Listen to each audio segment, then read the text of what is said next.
चलें सबसे पहले मैं आपको फॉर्मेट्स थोड़ा सा एक मतलब गो थ्रू करने जो है वो बाद में करने। मैंने आपको डे वन पे ये बात कहा था, मैं दोबारा बता देता हूँ कि फॉर्मेट्स जो है वो एक ऐसी चीज है जो फ्री के मार्क्स है। अगर आप उसको लूज करेंगे, अगर आपने फॉर्मेट सही याद नहीं किया हुआ and at the end of the day आपके फॉर्मेट में कुछ इशू आता है या आपके फॉर्मेटिंग के अंदर कुछ इशू आता है तो आप उसमें मार्क्स लूज करेंगे। ठीक है, तो हमें फॉर्मेट्स को आप यूँ समझ लें डे वन से आप, मैं याद का वर्ड नहीं यूज कर रहा, बट हमें पता होना चाहिए हमारी फॉर्मेट्स के अंदर there should be no mistakes at all. ठीक है, फॉर्मेट के बगैर आपका आंसर जो है वो बिल्कुल एक बेकार आंसर कंसिडर किया जाएगा एंड उसमें आपके मार्क्स लूज होंगे। इवन एसीसी के एग्जामिनर के कमेंट्स में आपको दिखा देता हूँ, दिखाऊंगा मैं इंशाल्लाह, जिसके अंदर एसीसी खुद कहता है कि फॉर्मेटिंग मेरे लिए बहुत इंपॉर्टेंट है बिकॉज ये लीडरशिप है, तो हमने कम्युनिकेशन करने से पहले स्ट्रक्चर्ड आंसर लिखना जरूरी होता है। सो मैं आपको इसका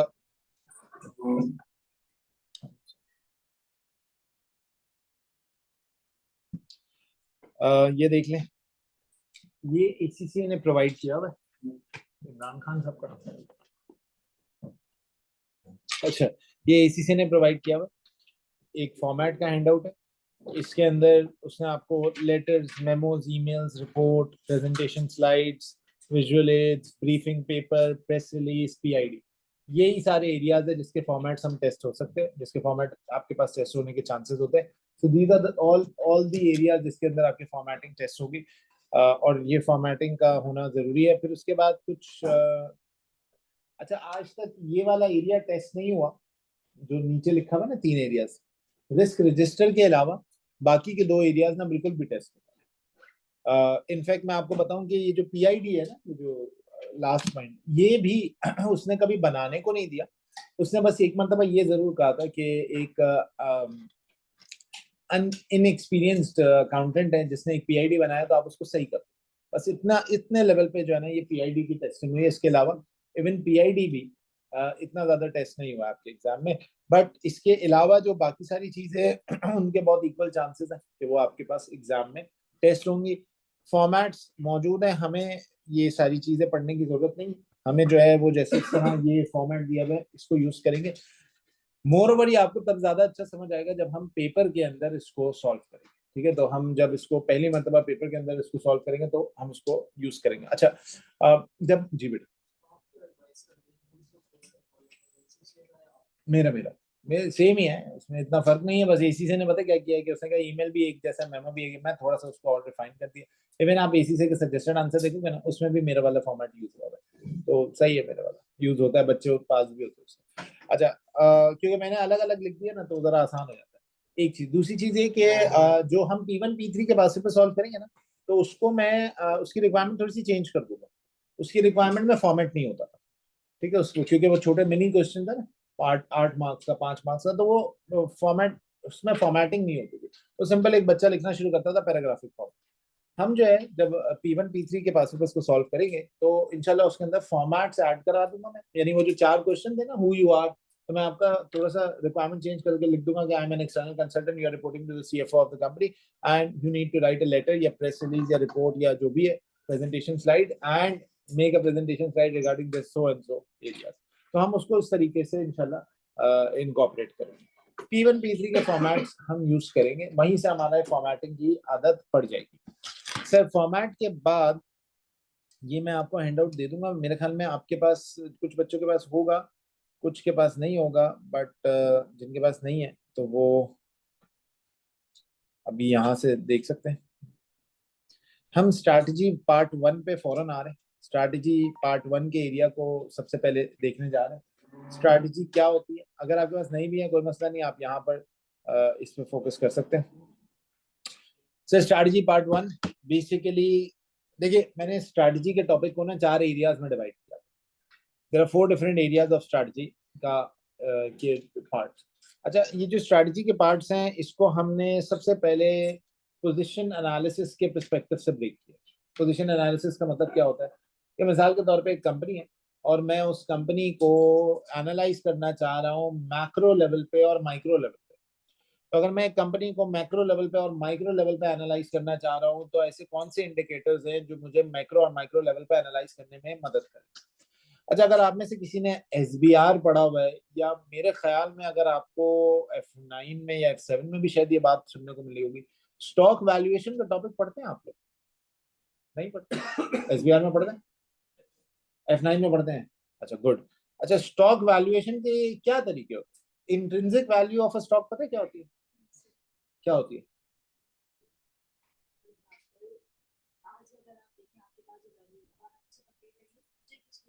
हम्म,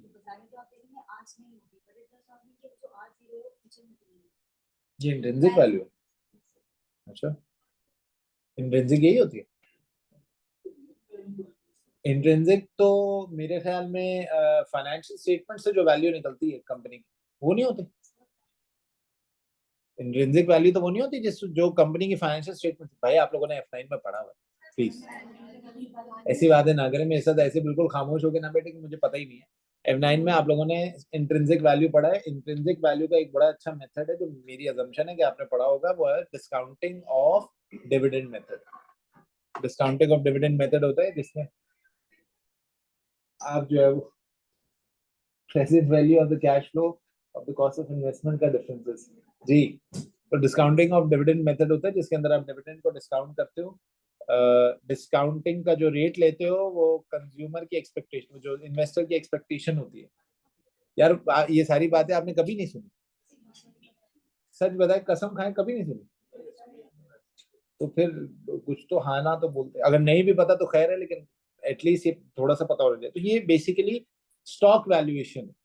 स्टॉक वैल्यूएशन करने का एक तरीका तो ये है, एक तरीका बहुत आसानी से आपने निकाला होगा, पीई रेशो। ये तो सबको पता होगा यार। पी रेशियो का मतलब होता है प्राइस अर्निंग रेशियो, ठीक है? ईपीएस डिनोमिनेटर में रखते हैं, न्यूमिनेटर में क्या रखते हैं? हाँ जी।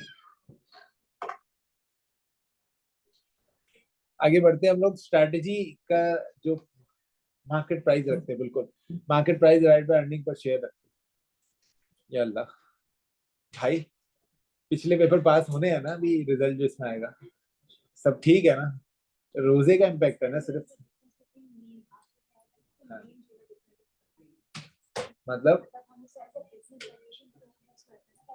नहीं, ईपीएस तो वो प्राइस अर्निंग रेशियो का आप लोग क्या बोलते हो उसको? तो मैंने भी तो यही बोला।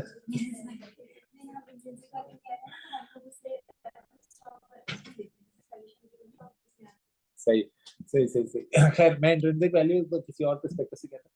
स्ट्रैटेजी में भी ना हम बिजनेस की इंट्रिंसिक वैल्यूज निकालें, ठीक है? Not in terms of financial. Financial तो आप लोग F9 में F7 में एसबीआर में सीख के आए, वो मुझे उसके बारे में पता है, आप लोगों ने नहीं भी याद है तो एटलीस्ट थोड़ा बहुत आपको पता है।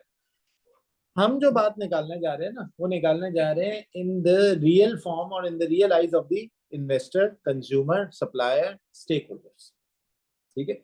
In the eyes of stakeholder, किसी भी इंडिविजुअल की नजर में आपकी कंपनी की क्या वैल्यूएशन हो सकती है, that is basically what we are going to study in this topic. So कहते हैं we should commence our learning by simply understanding the word strategy. What does it mean? अच्छा, मैं आपको इसी तरह ना सारे नोट्स प्रोवाइड करता रहूँ। अभी जब आपकी रजिस्ट्रेशन हो जाएगी, कंप्लीट हो जाएगा मामला, मुझे यहाँ के मैनेजमेंट की तरफ से ये बोल दिया जाएगा, तो मैं आप अपनी ड्राइव का लिंक, जिसमें नोट्स, जिसमें सजेस्टेड आंसर्स और जिसमें पास पेपर्स होते हैं, वो मैं अपलोड कर दूंगा आपकी ग्रुप की डिस्क्रिप्शन पे, ठीक है? वो ग्रुप की डिस्क्रिप्शन में तमाम नोट्स आते हैं। तो कोई बच्चा अगर जैसे होता है ना कि सर मुझे घर पे प्रिंट करा के रखना है, पहले से देखना है, वो सारे काम आप करते रहना मतलब। लेकिन वैसे जो यहाँ पे फिजिकली आ रहे होंगे उनको यहाँ पे हैंडआउट्स मिल जाएंगे। जो वहां पे घर पे देखना चाह रहे हैं वो पीडीएफ डाउनलोड करके उसके हैंडआउट्स को कवर कर सकते हैं। The word comes from a Greek word strategy, which refers to someone who is leading a position, who is in a leading position। देखिए, स्ट्रैटेजी का मतलब यही। अच्छा, अब दुनिया में ना दो दो वर्ड्स को ना लोग इंटरचेंजेबली यूज करते हैं। एक वर्ड है स्ट्रैटेजी, एक वर्ड है tactics. What is the difference between strategy and tactics? तो बता सकते हैं? अच्छा, स्ट्रैटेजी जो होती है ना, वो फर्स्ट मूवर होती है। यानी मैंने किसी किसी काम को करने के लिए एक प्लान बनाया, वो प्लान एग्जीक्यूट किया, उस प्लान के रिजल्ट्स को मॉनिटर किया, उस प्लान के बेसिस पे मैंने रिजल्ट्स को नोट डाउन किया, जॉट डाउन किया, और मैंने अल्टीमेट रिजल्ट हासिल कर लिया। That is what strategy is. जो टेक्टिक्स होते हैं ना वो आउट ऑफ रिटेलिएशन होता है। फॉर एग्जांपल सर्फ एक्सेल ने एक ऐड बनाया, उसकी रिटेलिएशन में एरियल ने एक ऐड बना दिया, पेप्सी ने एक ऐड बनाया, उसकी रिटेलिएशन में कोक ने एक ऐड बनाया, जो नजर आ रहा है कि पेप्सी के अगेंस्ट है, यानी वो उसके ऐड को इनडायरेक्टली हिट कर रहे हैं। तो दैट्स अ टेक्टिक्स। तो स्ट्रैटेजी और टेक्टिक्स में फर्क है। ये टेक्टिक्स बिजनेस लीडर नहीं है, ये strategy business leader. Business leader हमेशा फ्रंट लाइन पे आके खेलते हैं। देखिए हमने बचपन से सुनते आए हैं, दो एडवांटेजेस होते हैं, एक लीडरशिप एडवांटेज होता है, एक फॉलोअरशिप एडवांटेज होता है। लीडरशिप एडवांटेज अर्ली प्रॉफिट्स हासिल करता है, फॉलोअरशिप एडवांटेज जो है ना वो सक्सेस रेशो को मेंटेन करते हुए चला देता है। यानी वो देखता है यार ये भी सक्सेसफुल है, ये भी सक्सेसफुल है, इसी बिजनेस में ये भी सक्सेसफुल है, अब मैं भी एंटर हो जाता हूँ, तो जो बचा हुआ खाना है वो मैं भी खा लूंगा, वो फॉलोअरशिप एडवांटेज है। बट अगर लीडरशिप एडवांटेज की बात किया तो भाई ना ये मार्केट में आई है, ना ये मार्केट में आई है, ना ये मार्केट में, I am the first one who is entering into this market, if I am the first one who is entering into this market तो मुझे अर्ली प्रॉफिट्स मिलेंगे। सो कहता है आपसे considering it from the business point of view, the term is commonly used in the company's decision making as it suggests how an organization is being led, what is the plan of action of the strategic level staff. देखिए again strategy का basic मतलब क्या है, हम कैसे एक leadership के proposal को एग्जीक्यूट करके एक बेहतरीन कंपनी को डेवलप करें, हम कैसे लीडरशिप के प्रपोजल को एग्जीक्यूट करके एक बेहतरीन कंपनी को डेवलप करेंगे। And that is the only way you can enter into a strategic market where you can make your consumers, make your investors, make your other stakeholders feel positive about your company. देखिए मैंने जो आपसे intrinsic value की बात की थी ना, intrinsic value का बेसिक मतलब ये होता है कि कंपनी की फाइनेंशियल स्टेटमेंट्स के नंबर्स की बेसिस पे कंपनी की स्टॉक की वैल्यूएशन क्या होनी चाहिए। देखें दो वैल्यूएशन होती है, एक होती है मार्केट वैल्यू, एक होती है इंट्रिंसिक वैल्यू। मार्केट वैल्यू हो सकता है इन्फ्लेटेड हो, मिसाल के तौर पे एक एक चीज है, एक ये मोबाइल फोन है, मेरे ख्याल में इसकी जो रियल मार्केट वैल्यू है दैट इज 2.5, लेकिन इसकी इंट्रिंसिक वैल्यू एक सैमसंग के 50,000 के फोन के बराबर ही होगी, या 60,000 का, चलो क्या दो थोड़ा सा कैमरा बेहतर कर लो, 70,000 रुपए का, लाख रुपए का, चलो ना। अगर एक इंट्रिंसिक वैल्यू देखी जाए ना, इसकी फाइनेंशियल्स की बेसिस पे, इसकी स्पेक्स की बेसिस पे, इसकी दी गई पर्सपेक्टिव की बेसिस पे देखी जाए तो इसकी मेरे ख्याल में वैल्यूएशन लाख सवा लाख से ऊपर की नहीं होनी चाहिए।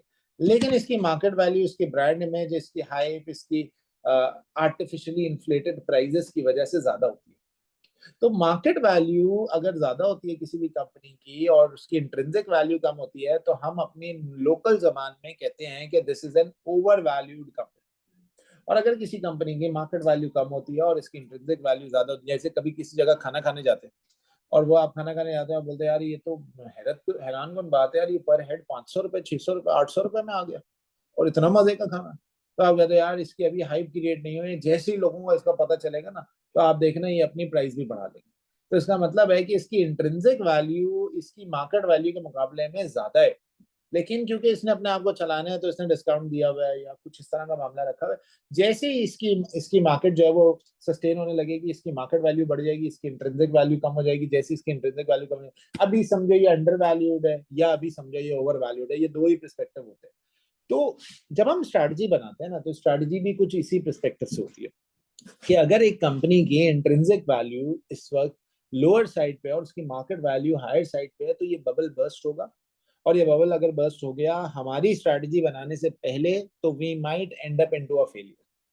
भाई खुद सोचो ना यार, बहुत हाइप क्रिएट की हुई है बिटकॉइन, बहुत हाइप क्रिएट की हुई थी, करोड़ों में चला गया था, लोगों ने पैसा लगाया, अब लोग जब ये डूबा ना तो अब लाखों करोड़ों पे वापस भी आ रहे हैं, लोग डर रहे हैं क्योंकि उन्होंने वो टाइम देखा है कि जिसमें इसकी, क्योंकि इसके पीछे कोई मॉनिटरिंग नहीं है, इसकी इंट्रिंसिक वैल्यू कम नजर आ रही थी, इसकी मार्केट वैल्यू बहुत ज्यादा हो गई थी, कुछ लोगों ने कमाया, बहुत कमाया, लेकिन अगर उन्होंने लालच में मार्केट से नहीं निकले ना तो डूबे भी इसी तरह। मैं ऐसे एक दो लोगों को जानता हूँ जिनके 1 से 1.25 करोड़ रुपए का भी नुकसान हुआ है इस बिटकॉइन मार्केट में। यार स्ट्रैटेजी किसके लिए कि यार अगर ओवर वैल्यूड है ना तो उसको यार इंट्रिंसिक के बराबर लेके आते हैं, अगर अंडर वैल्यूड है तो भी उसको इंट्रिंसिक के बराबर लाए। बहुत ज्यादा डिफरेंस किसी भी स्टॉक की वैल्यूएशन, मैं स्टॉक की वैल्यूएशन सिर्फ मिसाल के तौर पर दे रहा हूँ, यहाँ पर जब मैं बिजनेस की वैल्यूएशन कर रहा हूँ ना तो मैं उसको रुपये टर्म में, फाइनेंशियल टर्म में, इंट्रिंसिक वैल्यू को नंबर के टर्म में नहीं देख रहा। हम लीडरशिप है तो हमारी इंट्रिंसिक वैल्यू होगी कि यार हमारा बिजनेस लोगों की नजर में एक अच्छी गुडविल रखता है, लेकिन अचानक से इसकी एक अनस्ट्रक्चर्ड हाइप आ गई है। इस हाइप की वजह से हमसे लोगों की एक्सपेक्टेशन इतनी बढ़ गई है कि हम उसे फुलफिल नहीं कर सकेंगे। भाई मिसाल के तौर पे आप अचानक से किसी ने कहा यार ये तो बहुत जबरदस्त चीज बना दी है इन्होंने, लेट्स गो। अब उन्होंने इतनी डिमांड क्रिएट कर दी, इतनी डिमांड क्रिएट कर दी, इतनी डिमांड कर दी कि सप्लाई कम होने की वजह से, एक्सपर्टीज कम होने की वजह से, रिसोर्सेज कम होने की वजह से जब वो डिमांड बर्स्ट आउट होगी ना, तो ऑटोमेटिकली कंपनी की गुडविल नीचे इंट्रिंसिक पे आने के बजाय और नीचे गिर जाए। तो हमारी ना एक स्ट्रक्चर्ड अप्रोच होगी जिसमें अगर हम ओवर वैल्यूड है तो उसको आहिस्ता आहिस्ता नीचे लेके आए, उस वक्त तक के जब तक हम अपने रिसोर्सेज बढ़ा ना सके। अच्छा याद रखना, हमारा मकसद मार्केट वैल्यू बढ़ाना नहीं, इंट्रिंसिक वैल्यू बढ़ाना। इंट्रिंसिक मतलब इंटरनल वैल्यूज। हमारा मकसद किसी भी स्ट्रैटेजी को आज से लेके आखिर तक बनाने का ये होगा कि हम अपनी इंट्रिंसिक वैल्यू को आहिस्ता आहिस्ता ऊपर लेके आए। और इंट्रिंसिक वैल्यूज बढ़ती है जब आप अपने रिसोर्सेस को बढ़ाते हो, जब आप अपने एक्सपर्टीज को बढ़ाते हो, जब आप अपनी गुडविल को बढ़ाते हो, जब आप अपने ब्रांड इमेज को बढ़ाते हो, जब आप अपनी ओवरऑल बिजनेस टारगेट्स को बेहतर बनाते हो इन नॉन फाइनेंशियल टर्म्स। हम आज जो भी बात करेंगे इस चैप्टर में, जो भी बात करेंगे वो नॉन फाइनेंशियल टर्म्स में होंगी। आपको मैं इंट्रिंसिक सिर्फ इसलिए बता रहा हूँ क्योंकि आपने एक पुरानी चीज फाइनेंशियल टर्म में पढ़ी है, तो मैं just to quote it as a reference दे रहा हूँ। यहाँ पे इंट्रिंसिक का वर्ड यूज भी नहीं होगा, बट मैं सिर्फ रेफरेंस के तौर पर, ताकि आपको कहानी मेरी समझ आ जाए। खैर सर क्या कहते हैं, कहते हैं इन summary strategy is all about the changes over a longer time horizon. This change may be deliberate and planned and more incremental. The long-term direction evolves because of shorter-term decision. Long-term is usually taken to mean several years. अच्छा याद रखना, business के तमाम plan जो आज हम बनाने जा रहे हैं ना, वो नॉर्मली 5 साल तक। किसी सियाने ने कहा है, किसी अक्लमंद ने कहा है कि 5 साल से ऊपर प्लानिंग जो है वो आपकी सिर्फ चाहत होती है, वो प्लानिंग नहीं हो सकती, वो स्ट्रक्चर्ड प्लानिंग नहीं। आप भी, आपसे भी तो पूछे ना यार कि आप अपने आप को अगले 10 साल में कहाँ देखते हैं, तो आप बोलेगे यार देखिए 10 साल can not be forecasted but I can forecast my self after 5 years। आप 5 साल में अपने आप को कहाँ देखते हो, ये एक स्ट्रक्चर्ड प्लानिंग से चल सकता है।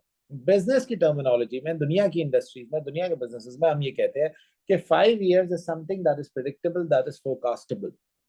5 years से बियॉन्ड जाना तो पॉसिबल ही, मतलब वो आपकी चाहत है कि अल्लाह करे मैं 10 साल में किसी कंपनी का सीएफओ लगाऊं।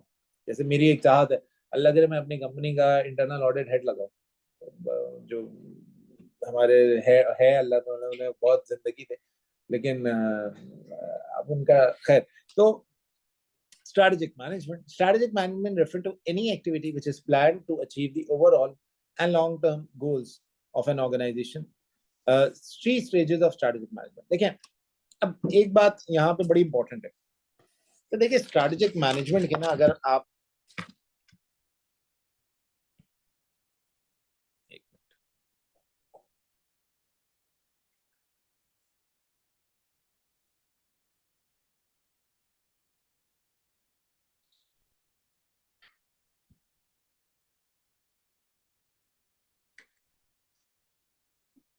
भाई आप लोग थोड़ी सी टाइम की पाबंदी करें भाई।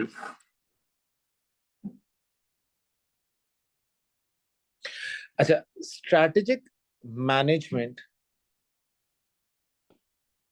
स्ट्रैटेजिक मैनेजमेंट अगर आप देखते हैं तो स्ट्रैटेजिक मैनेजमेंट के ना 2 मेजर एरियाज नजर आ रहे हैं ना। स्ट्रैटेजिक मैनेजमेंट के 2 मेजर एरिया, एक है मैक्रो लेवल, या बल्कि मैं इसमें ना एक पेज ऐड कर दूं, रुके। देखिए मैं यहाँ पे ना स्ट्रैटेजिक मैनेजमेंट को इनकॉर्पोरेट करने जा रहा हूँ।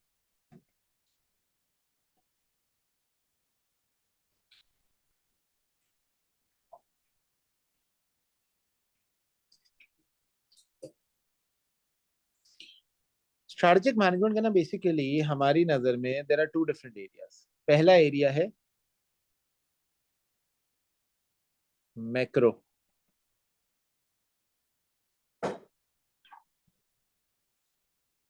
एनवायरनमेंट। अच्छा, whenever I talk about macro environment ना, तो मैक्रो एनवायरनमेंट हमेशा आपकी इकोनॉमी लेवल पे और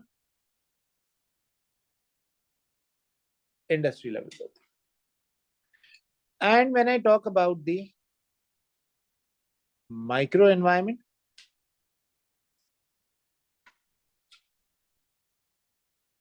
तो माइक्रो एनवायरनमेंट हमेशा कंपनी लगेगा। देखें, मुझे ये सब समझना यहाँ पे जरूरी क्यों है, because I just want to know कि आप बेटा आप आगे आ जाओ, बहुत पीछे बैठे हो, इधर आ जाओ। नहीं, अगर कंफर्टेबल हो तो सही है, मसला नहीं। अच्छा, अगर हम माइक्रो लेवल पे देखते हैं तो दिस मीन्स कि I am talking about my company only. अच्छा, whenever I want to talk about my company और whenever I want to analyse my company, there is a model. In fact I would say there is a tool जो आप बचपन से पढ़ते आए हो, model के नाम से। आप लोगों ने बचपन से सुना होगा, एक मॉडल है SWOT, sort model, SWOT analysis. Sort analysis is not a model, it's a tool. ये आपको बताता है आपके पास ये स्ट्रेंथ पड़ी है इस बॉक्स में, ये वीकनेस है, ये आपके अपॉर्चुनिटीज हैं, ये थ्रेट है। जब मैं अपनी कंपनी को के पर्सपेक्टिव को देखना चाह रहा हूँ, देखें कोई भी स्ट्रैटेजी बनाने से पहले ना मुझे 3 डिफरेंट लेवल पे देखना है। पहले अपनी कंपनी के लेवल कि मेरी कंपनी कैसी है, और इवन प्री सीन में भी आपको अपनी कंपनी के बारे में बताया जाता है। दूसरा, मैं देखूंगा अपनी इंडस्ट्री के लेवल कि यार मैं अगर स्टील सेक्टर में काम करता हूँ, मैं अगर एजुकेशन सेक्टर में काम करता हूँ, तो मेरी एजुकेशन इंडस्ट्री के क्या प्रोज एंड कॉन्स है। और तीसरा, मैं देखूंगा इकोनॉमी लेवल पे कि यार मुल्क के अंदर एजुकेशन इंडस्ट्री को कितनी बेनिफिट दिए जाते हैं, क्या गवर्नमेंट कोई ग्रांट देने को तैयार है, कुछ सब्सिडी देने को तैयार है, क्या गवर्नमेंट कोई हेल्प करने को तैयार है, या गवर्नमेंट अगेंस्ट है। बहुत सारे ममालिक में गवर्नमेंट प्राइवेट इंस्टीट्यूशन की बहुत अगेंस्ट होती है, यूके वगैरह में they don't like private institution, they really don't like private institution. आप प्राइवेट इंस्टीट्यूट खोलें, वहां पे आपके खिलाफ बड़ी जो है ना वो लीगल टैक्सेशन लगना शुरू हो जाएगी।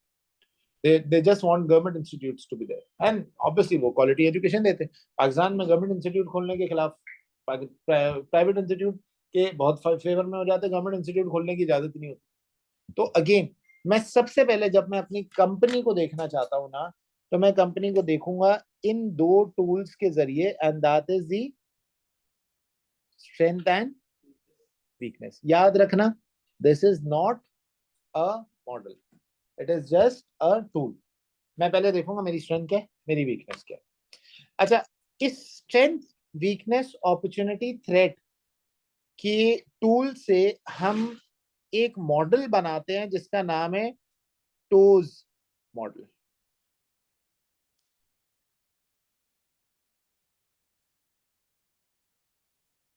ये टोज मॉडल हम बाद में बात करें क्या होता है, कैसे होता है। अभी के लिए ये जो स्ट्रेंथ एंड वीकनेस है ना, ये आपके इंटरनल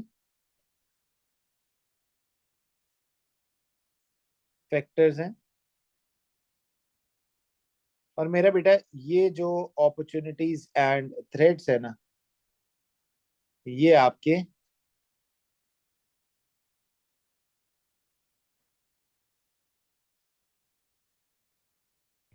external factors.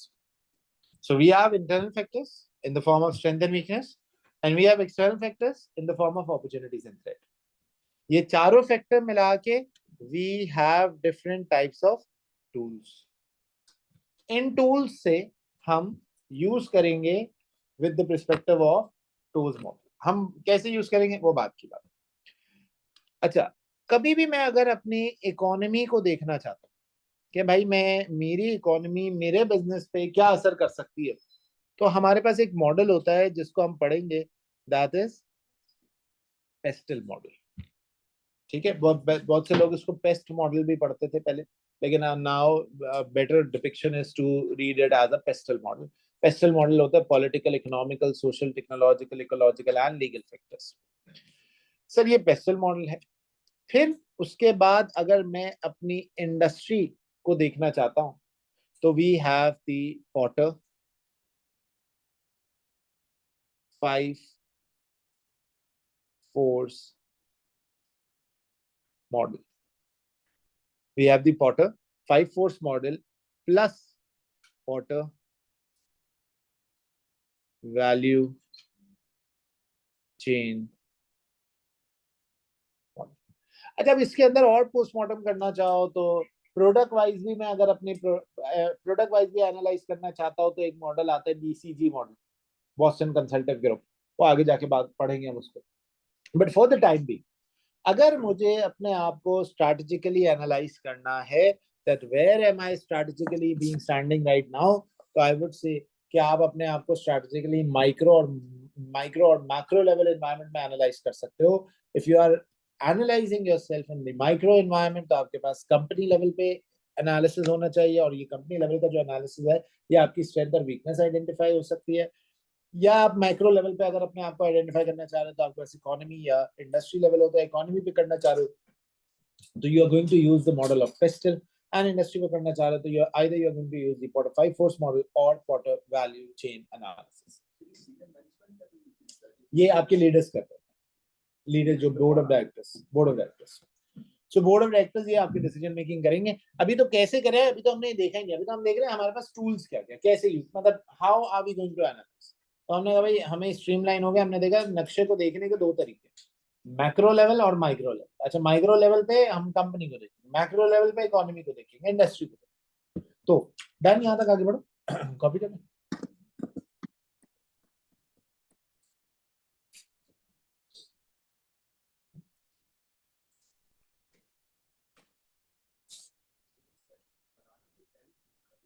हाँ, ये तो प्लानिंग फेज पे है. अभी स्ट्रैटेजी बनी नहीं है. Right now we are just planning. ठीक है जी, चलें. तो हमने क्या कहा, strategic position, strategic analysis consider the impact of internal and external environment on the strategy of an organization, known as strategic position. Right now we are planning to have the strategic position of a company. We are planning to identify the strategic position of a company by using different tools. Number one, current position, external environment. For example, when we consider country-wise factor, for example, when we are given a scenario where an organization is considering whether to shift its business to another country, or whether an organization is planning to launch a new business or set up a new plant in another country, the common model used is the PESTEL model, as this guides the professional and senior management managers in effective decision making. देखें, अगर आप अपने business को किसी और market में लेके जाना चाह रहे, किसी और इकोनॉमी में लेके जाना चाह रहे, बाय द वे मैं आपको बता दूं, ये आपके एग्जामिनर का मोस्ट फेवरेट मॉडल भी है, पेस्टल मॉडल. वो आपको अक्सर पेपर में ये कहता है कि हमारे इकोनॉमी के अंदर ये इश्यूज हैं, these are the issues that we are facing in our economy, and now we would want to shift our business from this economy to another economy. वो अक्सर एल्साडोर के नाम से एक इकोनॉमी क्रिएट करता है. 2-3 पेपर में ऐसे ही हुआ, और बोलता है एल्साडोर की इकोनॉमी के अंदर जो है वो मैं अपने आप को शिफ्ट करने जा रहा हूँ.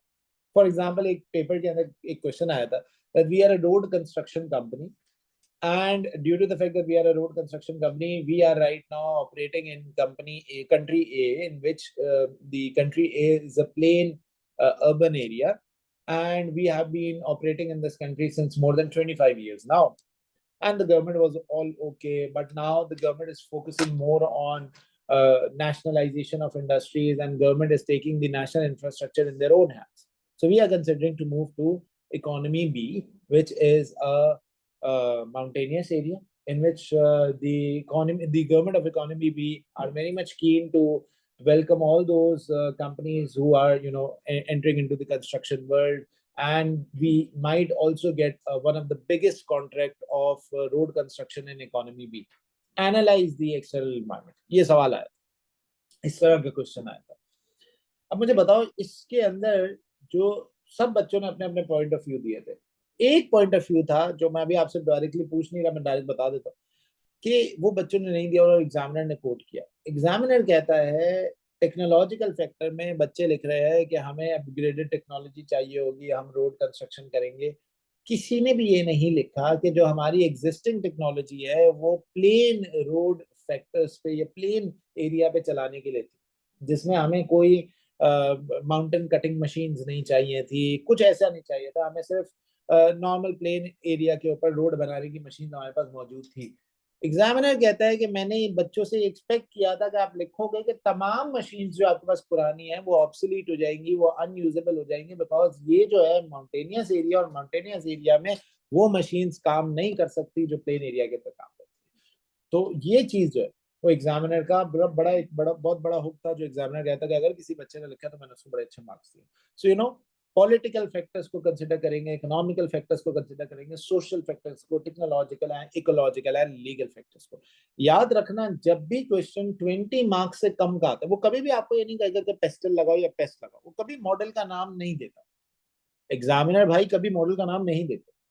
What he is going to ask you is going to say, analyze the country-wide environment of the economy in which Mr. ABC is operating his company B या P, जो भी नाम। वो आपसे ऐसे बोलेगा कि भाई आप ये बताओ, एनालाइज करो कंट्री वाइज इकोनॉमी को। अब आप कंट्री वाइज जब एनालिसिस करने बैठेंगे तो आप इमेजिन कर सकते हैं कि मेरे पास सिर्फ पेस्टल मॉडल ही बचता है, और वो पेस्टल मॉडल कब लगना है, कितना लगना है, ये बहुत बड़ा सवाल है। अगर तो 20 मार्क्स से कम का वो क्वेश्चन होगा तो you are just going to write the PEST model, PEST, political, economical, social, technological. अगर 20 मार्क्स प्लस का क्वेश्चन होगा तो आप पूरा पेस्टल मॉडल अप्लाई करेंगे, पूरा पेस्टल मॉडल अप्लाई करेंगे, बिकॉज 20 मार्क्स प्लस का सवाल है। Majority of time he is going to ask you 20 marks plus question, जिसमें वो आपसे पूरा एप्लीकेशन करवाता है। अभी मैं आपको जब ये एक दो क्लासेस हो जाएंगी ना, तो मैं आपको एक एनएमएस का सवाल करवाऊंगा खुद, उसमें वो पेस्टल लग रहा है, तो we are going to discuss कि वो एनएमएस के सिचुएशन में क्या पूछा गया। However, when we consider the industry-wide factor for an analysis of how the industry is performing, Porter 5 force model is going to be applied. अब Porter 5 force model क्या होता है? आपकी एक जनरल अंडरस्टैंडिंग F1 में बनी हुई होगी, आपने कभी सुना जरूर। 5 फोर्सेस होती है, bargaining power of customer, bargaining power of suppliers, competitive rivalry, threat of new entrant, ये सारी 5 फोर्सेस होती हैं। We are going to talk about it, but ये 5 फोर्सेस की बेसिस पे हम इंडस्ट्रियल एनालिसिस करते हैं। देखें, अगर मैं एजुकेशन इंडस्ट्री की भी बात करूँ, ACCA की भी बात करूँ, तो बार्गेनिंग पावर ऑफ सप्लायर, हम लोग सप्लायर है, हमारी बार्गेनिंग पावर काफी स्ट्रांग होती है, मतलब comparatively to the bargaining power of customer, because more और लेस हर इंस्टीट्यूट में फीस सेम होती है, 19-20 का फर्क होता है, इतना ज्यादा फर्क नहीं होता। तो बार्गेनिंग पावर ऑफ कस्टमर आपकी थोड़ी सी वीकन है, हमारी थोड़ी सी स्ट्रांग है, ठीक है। कंपेटिटिव राइवलरी हमारी इस इंडस्ट्री में इसी से में कम है, बिकॉज बहुत ही प्रोफेशनल लोग चाहिए जो इस इंडस्ट्री को आगे लेके जा सके, और दूसरा ECC की कुछ रिक्वायरमेंट्स है जो हर बंदा फुलफिल नहीं कर रहा, और तीसरा सबसे बड़ा मसला है मार्केट सैचुरेटेड है। मार्केट सैचुरेटेड है, बच्चा अब उधर ही जाता है कि हमें ये इस टीचर से पढ़ना है, ये इस टीचर से पढ़ना है, इस टीचर से पढ़ना, खत्म। अब सबको सब कुछ पता है ना, सोशल मीडिया का दौर है। सो यू नो कंपेटिटिव, ये जो 5 फोर्स मॉडल है, this 5 force model is basically looking after the 5 different forces that are prevalent in an industry. अगर तो वो फोर्सेस आपके हक में बेहतर होंगी तो आप उसको डिपिक्ट करोगे, अगर बेहतर नहीं होंगी तो आप उसको बताओगे। अच्छा, SBL के एग्जाम जब मैं 5 फोर्स मॉडल लगाऊंगा तो एग्जामिनर का क्लियर कट इंस्ट्रक्शन है कि आप ये बताओगे कि अगर आप लिख रहे हो बार्गेनिंग पावर ऑफ कस्टमर, तो आपने बताना है हाई, मीडियम या लो। अब देखो, ये डिस्क्रिशनरी या सब्जेक्टिव एलिमेंट है, हो सकता है इनके एनालिसिस के मुताबिक bargaining power of customer high, और इनके एनालिसिस के मुताबिक bargaining power of customer medium, और इनके एनालिसिस के मुताबिक बार्गेनिंग पावर ऑफ कस्टमर लो हो। याद रखना, या ये गलत है या ये गलत, ये नहीं गलत। समझ नहीं आई बात? देखिए, जब मैं सिनेरियो पढ़ूंगा ना, तो या तो मैं कह सकता हूँ हाई है, या मैं कह सकता हूँ मीडियम, या तो मैं कह सकता हूँ लो है, और मैं कह सकता हूँ मीडियम। मैं ये नहीं कह सकता कि हाई है और दूसरा बच्चा कह रहा है लो है और दोनों कह रहे हैं हम दोनों सही है, ऐसा नहीं हो सकता, क्योंकि वो इतना क्लियर कट इन्फॉर्मेशन आपको दी हुई होगी कि आप इमेजिन कर सकते हो कि how the bargaining power of customer high है, या आपको अगर आप सेफ साइड जा रहे हो तो आपने बोला bargaining power of customer medium है। जिसने लो लिखा होगा ना, उन दोनों में से या तो हाई गलत होगा या लो गलत होगा, कोई एक तो गलत। अच्छा, SBL के एग्जाम में एक चीज जो बहुत अच्छी है ना, हो सकता है ये बाहर आए और ये भी बाहर आए एग्जाम देके, और दोनों थोड़े से वेरिएशन के साथ आंसर्स बता रही हो, और दोनों पास हो जाए, और दोनों को अच्छे मार्क्स, क्योंकि दोनों की जस्टिफिकेशन अच्छी, दोनों की जस्टिफिकेशन रेलिवेंट, दोनों की जस्टिफिकेशन एक्सेप्टेबल है। देखें, ये आपका मैथ्स का पेपर नहीं है कि 2+2 4 ही होता है, ये आपका अकाउंटिंग का पेपर नहीं है, ये आपकी सब्जेक्टिव जजमेंट का पेपर है, जिसमें आपकी एनालिसिस आपके आंसर को डिपिक्ट करेगा। ये पॉसिबल है कि आप एक मॉडल लगा रहे हो, इवन आपका एग्जामिनर आंसर देखेंगे ना, तो एग्जामिनर कहेगा इसके अंदर ये मॉडल लगाने वाला भी पास है, ये मॉडल लगाने वाला पास है, ये वाला भी पास है, लेकिन अगर किसी ने ये लगाया है तो फिर तो बिल्कुल वेरिएशन 19, 20, 18, 25 की हो सकती है, 20 और 40 की वेरिएशन नहीं हो सकती। इसने कुछ कहा, इसने दूसरी एक्सट्रीम में कहा, गलत, कोई एक गलत। तो याद रखना, ये मॉडल लगाने से पहले हमें जो है ना इसके अंदर पहली चीज बतानी है मीडियम लो हाई, दूसरी चीज बतानी है कि उसका इम्पैक्ट क्या हो। देखो अगर मैं कहता हूँ bargaining power of customer high है, तो कंपनी में इम्पैक्ट नेगेटिव होगा, पॉजिटिव तो नहीं हो सकता क्योंकि कंपनी की प्रॉफिटेबिलिटी रिड्यूस होगी। मेरा कस्टमर बहुत अच्छी बार्गेन कर सकता है, तो कंपनी की प्रॉफिटेबिलिटी क्या होगी, कम हो जाएगी। फिर इंटरनल रिसोर्सेज एंड एनवायरनमेंट। अगर मैं इंटरनल रिसोर्सेज एंड एनवायरनमेंट पे बात करता हूँ तो हमारे पास स्ट्रेंथ एंड वीकनेसेस आती है। फॉर एग्जांपल मेरी कंपनी में I got the best human resource. मैं आपको एक मिसाल देता हूँ, मैं जिस साल में एक रिसर्च एनालिस्ट की जॉब करता था, उस साल में एक बंदा हुआ करता था जो रिसर्च एनालिस्ट हेड था, उसका नाम था Fawad Khan, not that actor, actor नहीं, एक फवाद खान के नाम से था, वो आप ही की फील्ड का था, सीए कर रहा था, सीए नहीं हुआ था तो एसीसी किया था उन्होंने, एसी से करके होता। उनकी तनख्वाह उस वक्त थी 18 लाख रुपए पर मंथ। सर वो बंदा इस वक्त हाईली फेवरेट इंडिविजुअल था, बिकॉज उसकी जो एनालिसिस रिपोर्ट हुआ करती थी ना, वो पूरी मार्केट में बहुत स्ट्रांगली लोगों को जो लोग फॉलो करते थे, और उसके बड़े जबरदस्त एनालिसिस। आप यूँ समझ लें जैसे आप कामरान खान का शो देखते हैं ना, मुझे बड़ा पसंद है, थोड़ा सा शुगर कोट करके वो बोलता है, लेकिन बंदा अच्छा है यार, बड़ी रियलिटी वाली बातें करता है। तो वो कि उसके एनालिसिस बड़े कनेक्टेड होते हैं, वो फोरकास्ट करते हैं ना कि यार ऐसा होगा, तो आप देखो यार 2 महीने महीने के अंदर आपको नजर आता है ऐसा हो भी जाता है। सो जो ह्यूमन रिसोर्सेज होते हैं ना या एक्सपर्टीज होती है आपकी कंपनी के अंदर, वो भी बिल्कुल ऐसे होते हैं जैसे आपके मोस्ट फेवरेट एक्टर्स होते हैं ना, कि जो चले हुए होते हैं। हमारी कंपनी के अंदर ह्यूमन रिसोर्सेज भी ऐसे, बेस्ट सीएफओ जो होते हैं ना वो इंडस्ट्री में बड़े वैल्यूएबल होते हैं, हर कंपनी उसको हासिल करना चाह रही होती है। बेस्ट ऑडिटर्स होते हैं। आप अभी जब इंशाल्लाह कंपनी में जाओगे ना तो आपको अंदाजा होगा, आपको लोग बताएंगे कि यार ये वो बंदा है जिसको पीएनजी से भी ऑफर आती है, इसको यूनिलीवर से भी ऑफर आती है, और ये तो सीएफओ के पास जाके बात ही यही करता है।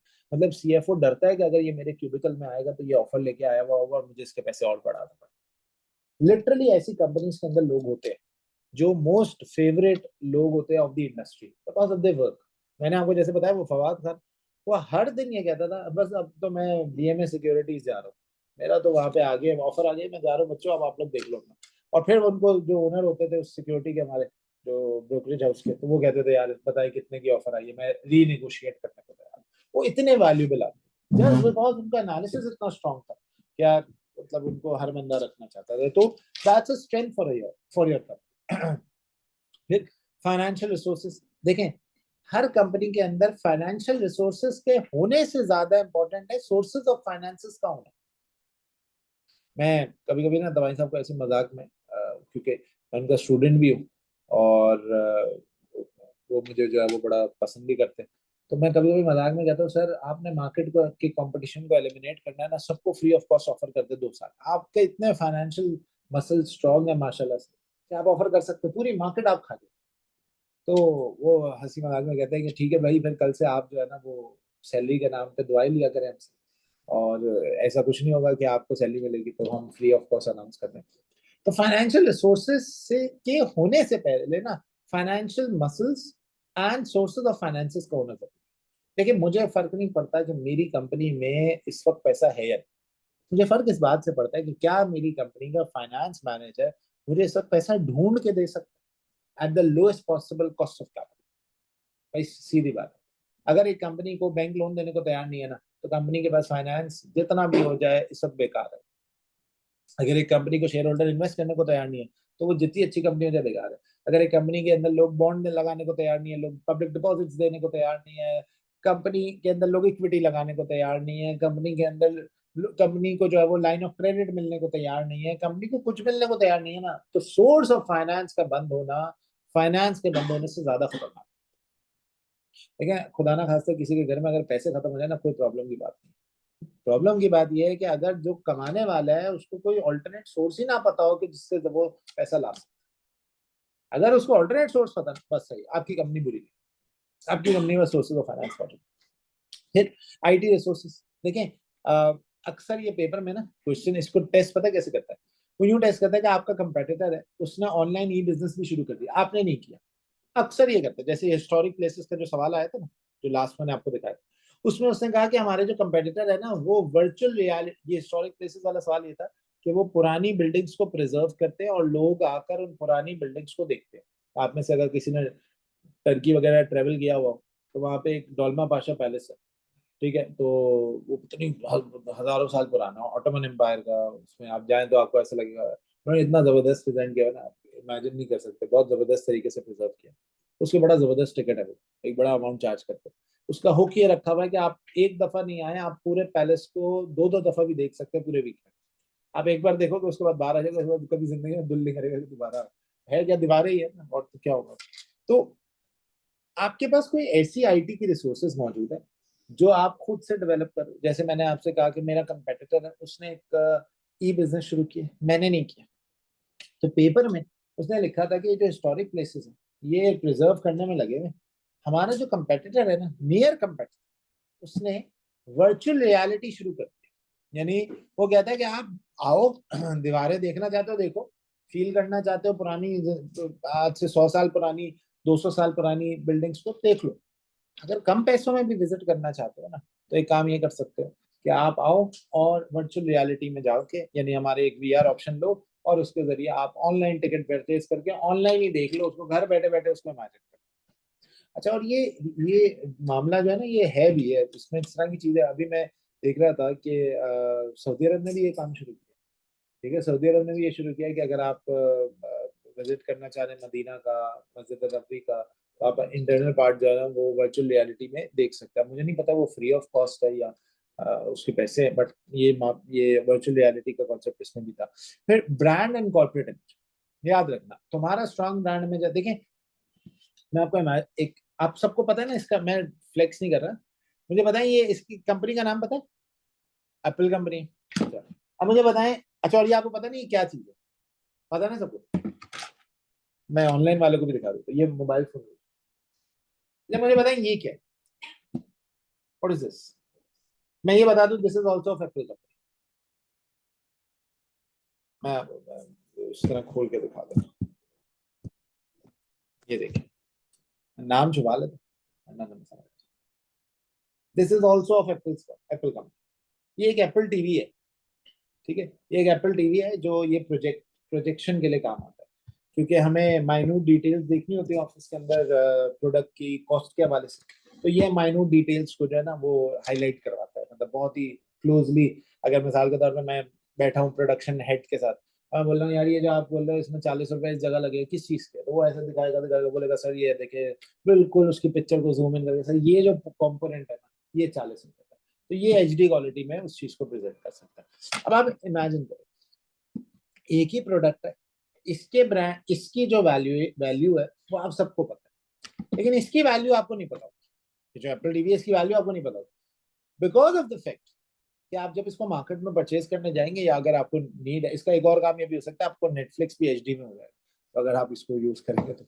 लेकिन अगर आप मार्केट में इसको परचेज करने जाएंगे, तो मैं trust me over the fact, इसके बराबर की चीजें इससे बहुत सस्ते प्राइस में मिलेगी।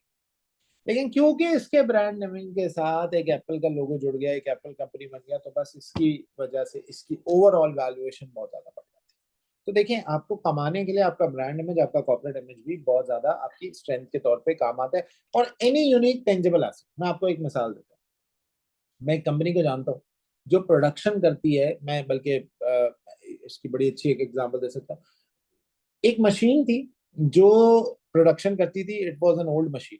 Now the company replaced the machine with a new one, and that machine can produce the product 3 minutes earlier than the previous one. इससे इसके लिए उनको 100 करोड़ रुपए लगाना। कंपेटिटिव एडवांटेज उस मशीन का सिर्फ ये है कि वो 3 मिनट पहले प्रोडक्शन करती है। अब आप मुझे बताओ, क्या आपको ऐसी मशीन खरीदनी चाहिए? वो फायदा हो सकता है इससे? सोचो जी, भाई खुद सोचे, 3 मिनट पहले प्रोडक्शन का मतलब है कि 3 मिनट पहले प्रोडक्शन का मतलब है कि बैजेस बढ़ जाएंगे, आपके प्रोडक्शन बैजेस बढ़ जाएंगे। और अगर एक एक बैज 20-20, 25-25 लाख रुपए का होता है, तो 3 मिनट का मतलब है साल के कम से कम 12 बैजेस में और इंक्रीज कर सकता हूँ। महीने का मैं 3 मिनट लगा रहा हूँ, प्रोडक्शन का ओवरऑल महीने के अंदर जो टाइम 3 मिनट पर डे की प्रोडक्शन बच रही है, वो मल्टीप्लाई बाय पूरे मंथ के अंदर एक बैच एक्स्ट्रा बनता है, जिसकी वजह से 12 बैचेस पूरे साल के एक्स्ट्रा बनते हैं। और अगर एक बैच 10 लाख रुपए का, तो 1 करोड़ 20 लाख रुपए का ओवरऑल प्रॉफिट आपका बढ़ जाएगा।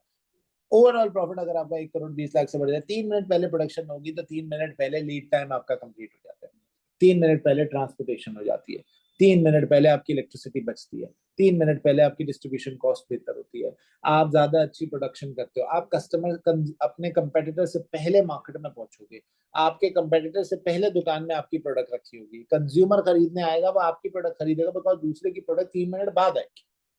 तो याद रखना, इवन माइन्यूट सी 3 मिनट पहले की प्रोडक्शन आपके कंज्यूमर, आपके कस्टमर का ओवरऑल इम्पैक्ट को बेहतर बना सकती है। क्या कहते हैं? तो क्लैरिटी आ गई आपको? हमने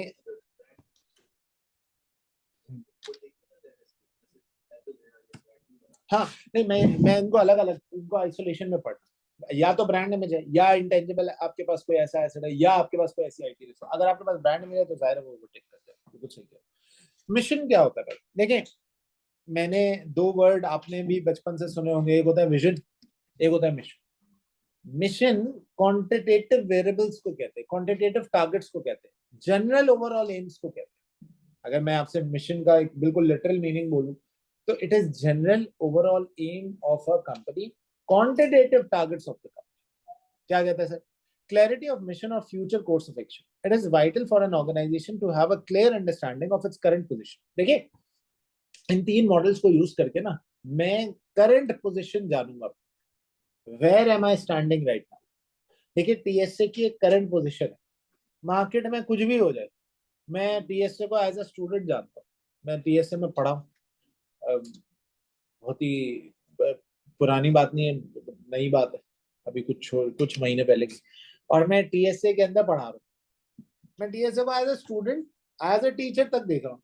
यार माशाल्लाह से इनके पास कुछ अल्लाह ताला की तरफ से एक नेक्स्ट लेवल कोई है एलिमेंट, कि जिसकी वजह से ये चलते रह रहे हैं, चलते रह रहे हैं, चलते रह रहे हैं। दुनिया में बहुत सारे इदारे हैं, बहुत सारे कंपटीशन है, but the fact is that they are giving their best and they are doing it on the top notch, पहुंच जाते हैं।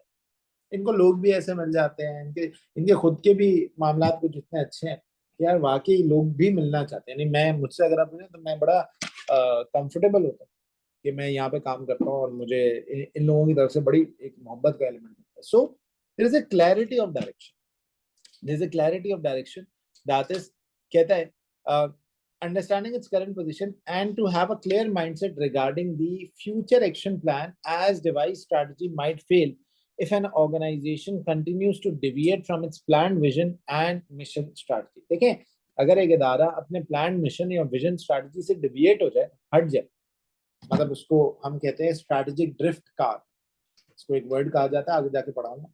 स्ट्रैटेजिक ड्रिफ्ट, दुनिया ये मांग रही है, आप ये कर रहे हैं। एग्जाम्पल देता हूँ, नोकिया कंपनी, नोकिया कंपनी के सीईओ ने कहा था we didn't did anything wrong still we fail. हमने तो कुछ गलत ही नहीं किया, फिर भी हम फेल हो गए।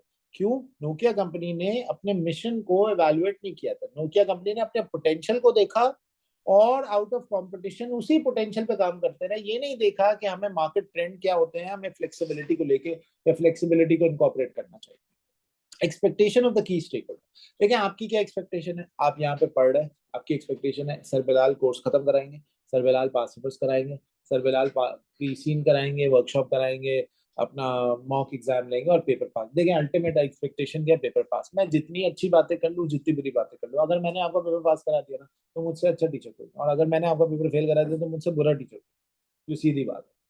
ठीक है, तो मैं तो हमेशा ये कहता हूँ I own my success, I own my failure. अगर आप फेल होते हैं तो मेरी वजह से होता है, अगर आप पास होते तो भी मेरी वजह से, क्योंकि मेरी मेहनत है, जो सच बात है। तो अगर आपने पेपर सबमिट कराए तो ठीक है। एक्सपेक्टेशन, ये having said that, expectation of the key stakeholder, as they have interest in the ongoing activities and the well-being of an organization, therefore the fulfillment of their expectation should be priority of an organization।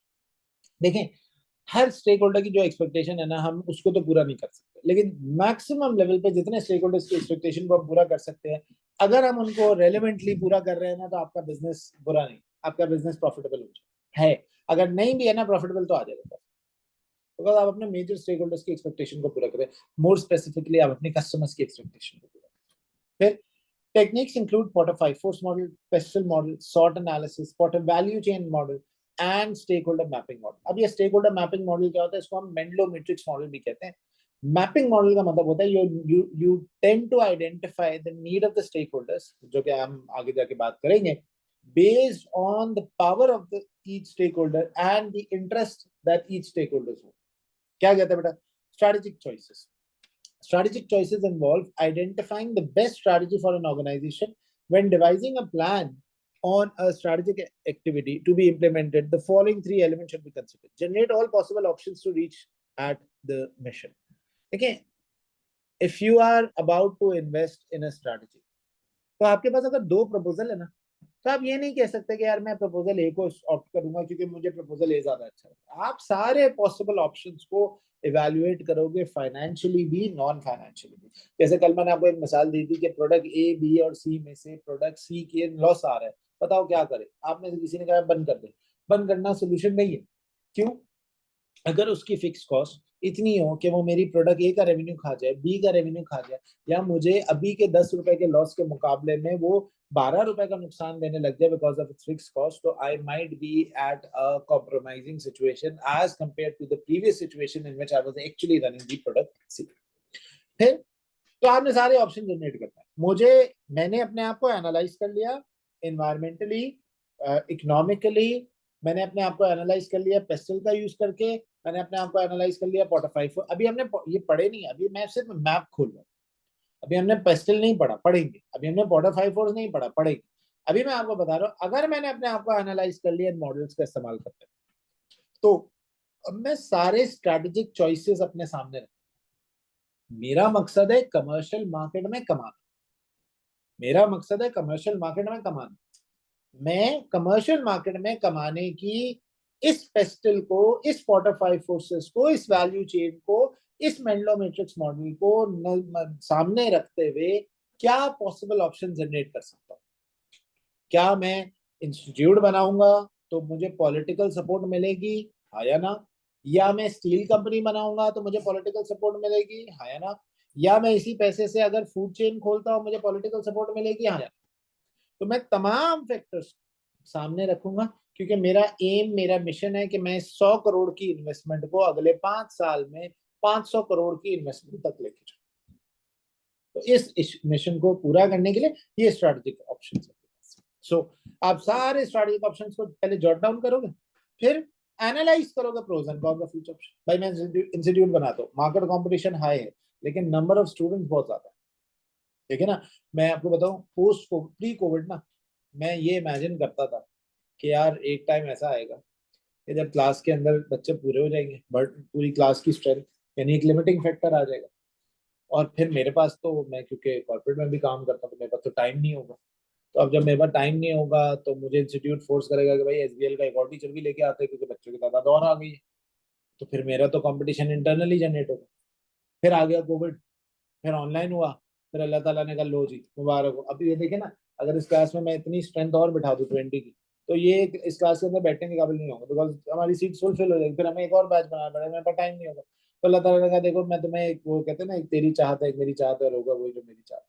फिर अल्लाह ताला की तरफ से Covid के impact आया, और आज देखिए, मतलब इमेजिन करें कि हम लोग जितने रिकॉर्डेड लेक्चर्स बेचते हैं ना, यानी जितने रिकॉर्ड, कभी कभी इतना ऐसा भी हुआ है कि डे 1 पे एक बच्चे ने रिकॉर्डेड लेक्चर लिया, डे एंड पे पेपर दिया, पेपर का रिजल्ट आया, बोला सर पास हो गया, अल्लाह हाफिज, थैंक यू सो मच, बात ही नहीं हुई बीच में कभी।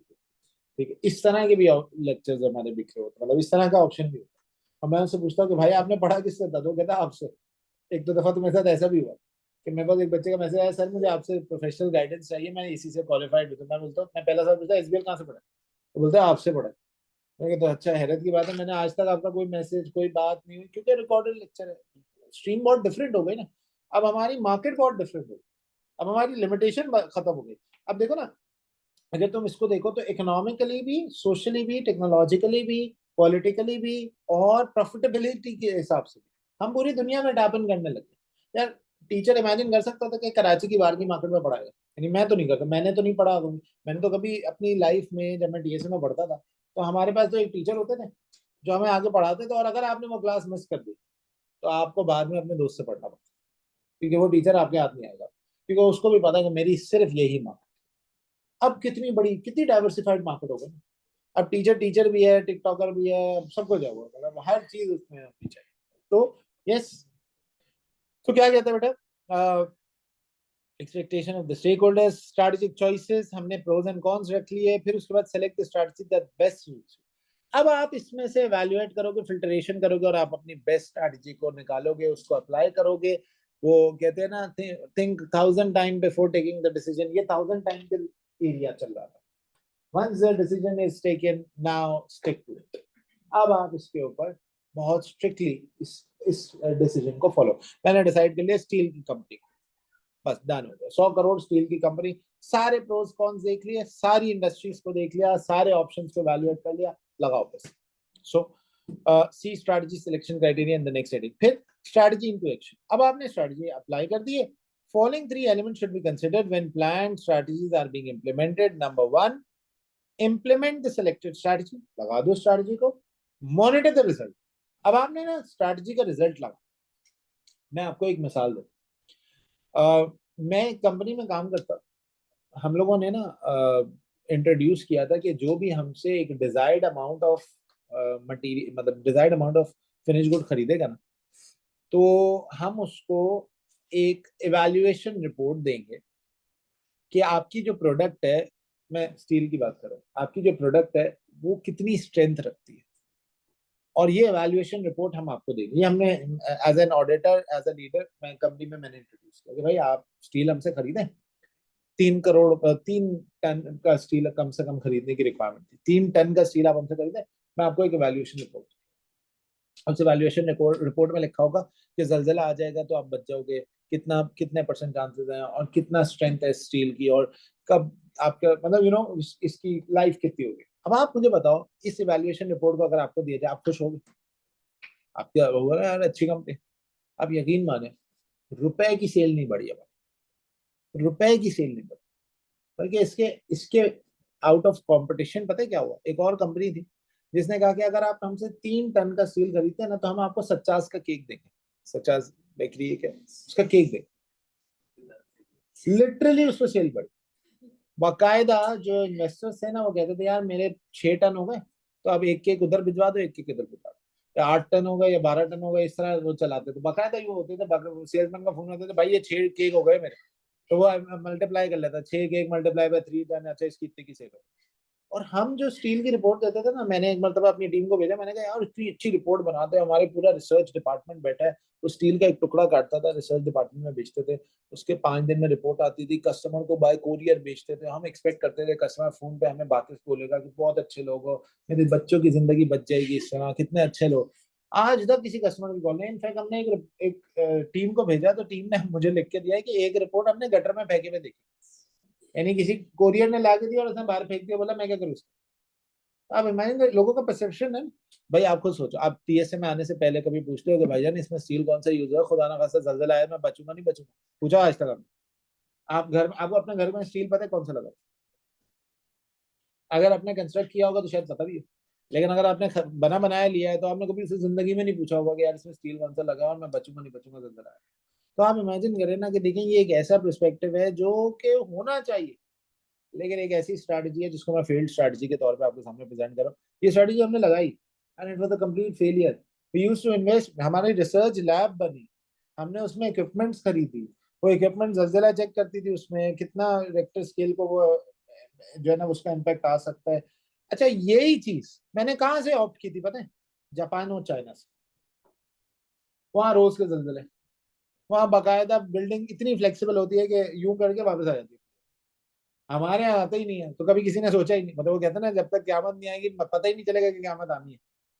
इंसान ने ऐसे है यार, क्यामत भी हाँ आएगी, एक दिन आएगी, हमारा ईमान है आएगी।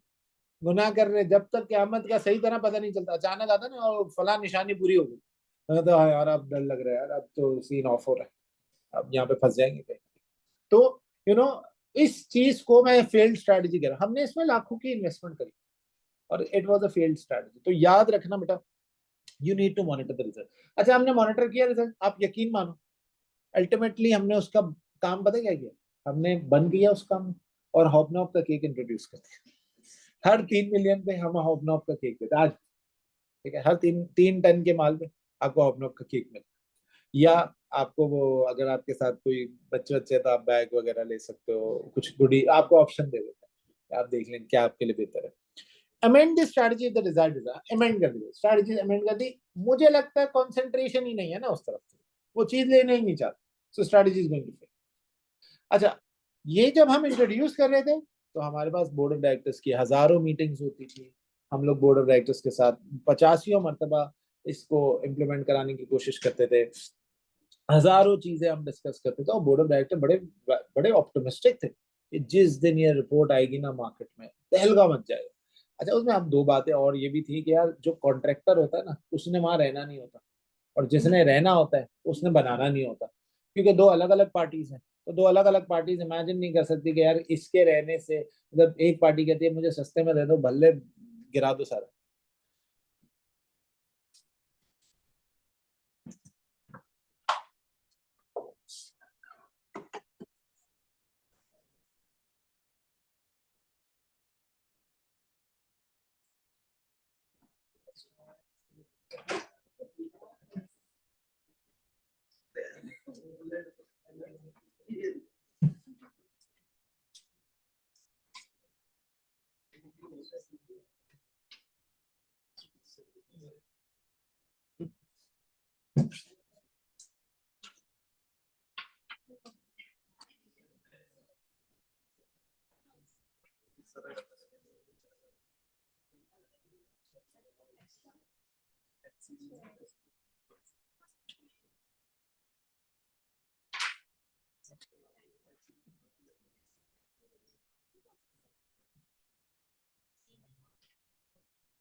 चलो,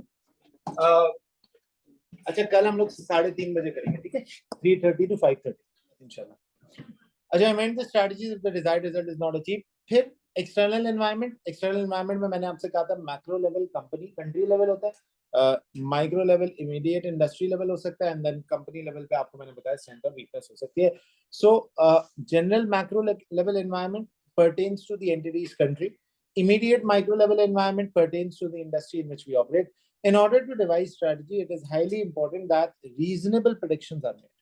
ठीक है, हम इसको रीजनेबल से ज्यादा अच्छा वर्ड मैं बोलूंगा एजुकेटेड प्रिडिक्शंस, एजुकेटेड नंबर्स।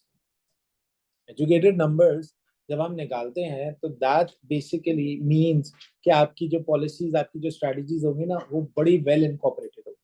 लेकिन अगर आप हैपेजेड मिसाइल के तौर पे सर मैं 3 पेपर उठा लूं, एक मिनट, मैंने ऑलरेडी शेयर कर दिया ग्रुप में, और अगर शेयर नहीं करूंगा तो फायदा क्या होगा, नहीं की।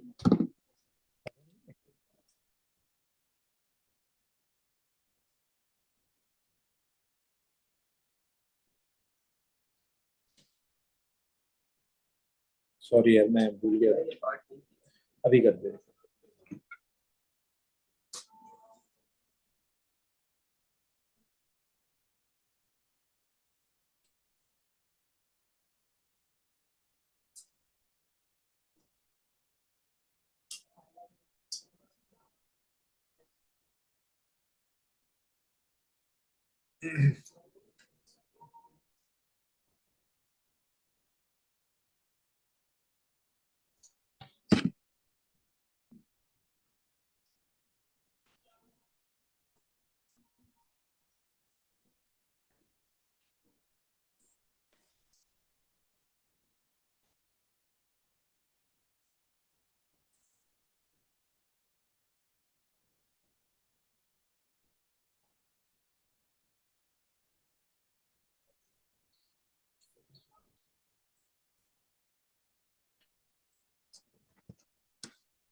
अच्छा जी, इम्पोर्टेंस ऑफ रीजनेबल प्रिडिक्शन। भाई रीजनेबल प्रिडिक्शन से क्या होता है और रीजनेबल प्रिडिक्शन कैसे की जा सकती है?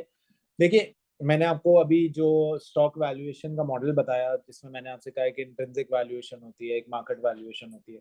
मार्केट वैल्यूएशन निकाली जाती है total number of share available in the market multiplied by the share price of the market, तो मार्केट वैल्यूएशन आ जाती है। सो इसी तरह कुछ रीजनेबल प्रिडिक्शंस कंपनीज भी करती है। ये तो आप लोग करते हो ना एज एन इन्वेस्टर, कुछ रीजनेबल प्रिडिक्शन आपकी कंपनी भी करती है। आपकी कंपनी जो रीजन, बेटा वो अटेंडेंस शीट दे देती है, अच्छा वो दे देता। सबसे पहले आता है future predictions are essential for the strategy development because they provide framework for anticipating the potential challenges and opportunity.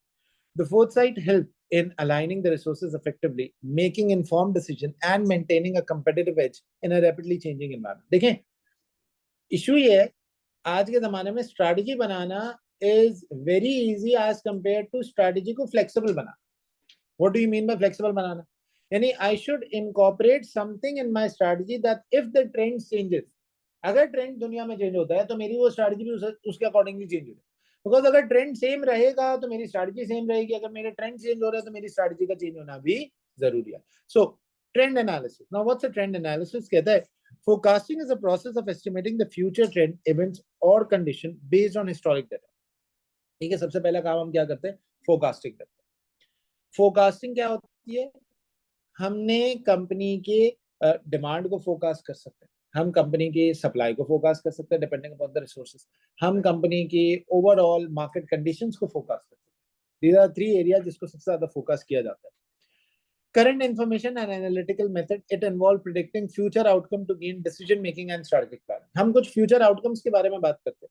हम ये कहते हैं कि ठीक है यार, if आप लोगों ने तो बल्कि पढ़ा हुआ होगा, फ्यूचर आउटकम निकालने के कुछ मॉडल पता है आपको? F9 में आपने कोई देखा होगा. सेंसिटिविटी एनालिसिस पता है क्या होता है? वेरिएबल चेंज करते हैं तो आप देखते हो कि एंड रिजल्ट कितना बदलता है. तो बस यही फ्यूचर फोरकास्टिंग होती है. मैं बस वहां नंबर है, यहाँ नंबर नहीं. मैंने कहा मैंने एक वेरिएबल चेंज किया. मुल्क के अंदर अगर पॉलिटिकल सिचुएशन खराब होती है तो रिजल्ट क्या होगा? मुल्क के अंदर पॉलिटिकल सिचुएशन बेहतर होती है तो रिजल्ट क्या होगा? ओवरऑल इकोनॉमिक कंडीशन अच्छी होती है, रिजल्ट क्या होगा? फॉरेन कंडीशंस, फॉरेन रिलेशन अच्छा होता है, रिजल्ट क्या होगा? फॉरेन रिलेशन बुरा होता है. अगर मुल्क के अंदर हाइपर इन्फ्लेशन आता है, मुल्क के अंदर इन्फ्लेशन कट डाउन होता है, सस्टेनेबल इन्फ्लेशन है, रीजनेबल इन्फ्लेशन है, इनफैक्ट एक होता है पॉजिटिव इन्फ्लेशन. पता है आपको? पॉजिटिव इन्फ्लेशन भी कोई चीज होती है. इसका मतलब होता है कि अगर ये इन्फ्लेशन नहीं होगा तो मुल्क के अंदर बहुत सारी चीजों की सप्लाई ऐसी हो जाएगी कि लोगों के पास पैसा होगा और सप्लाई कटना शुरू हो.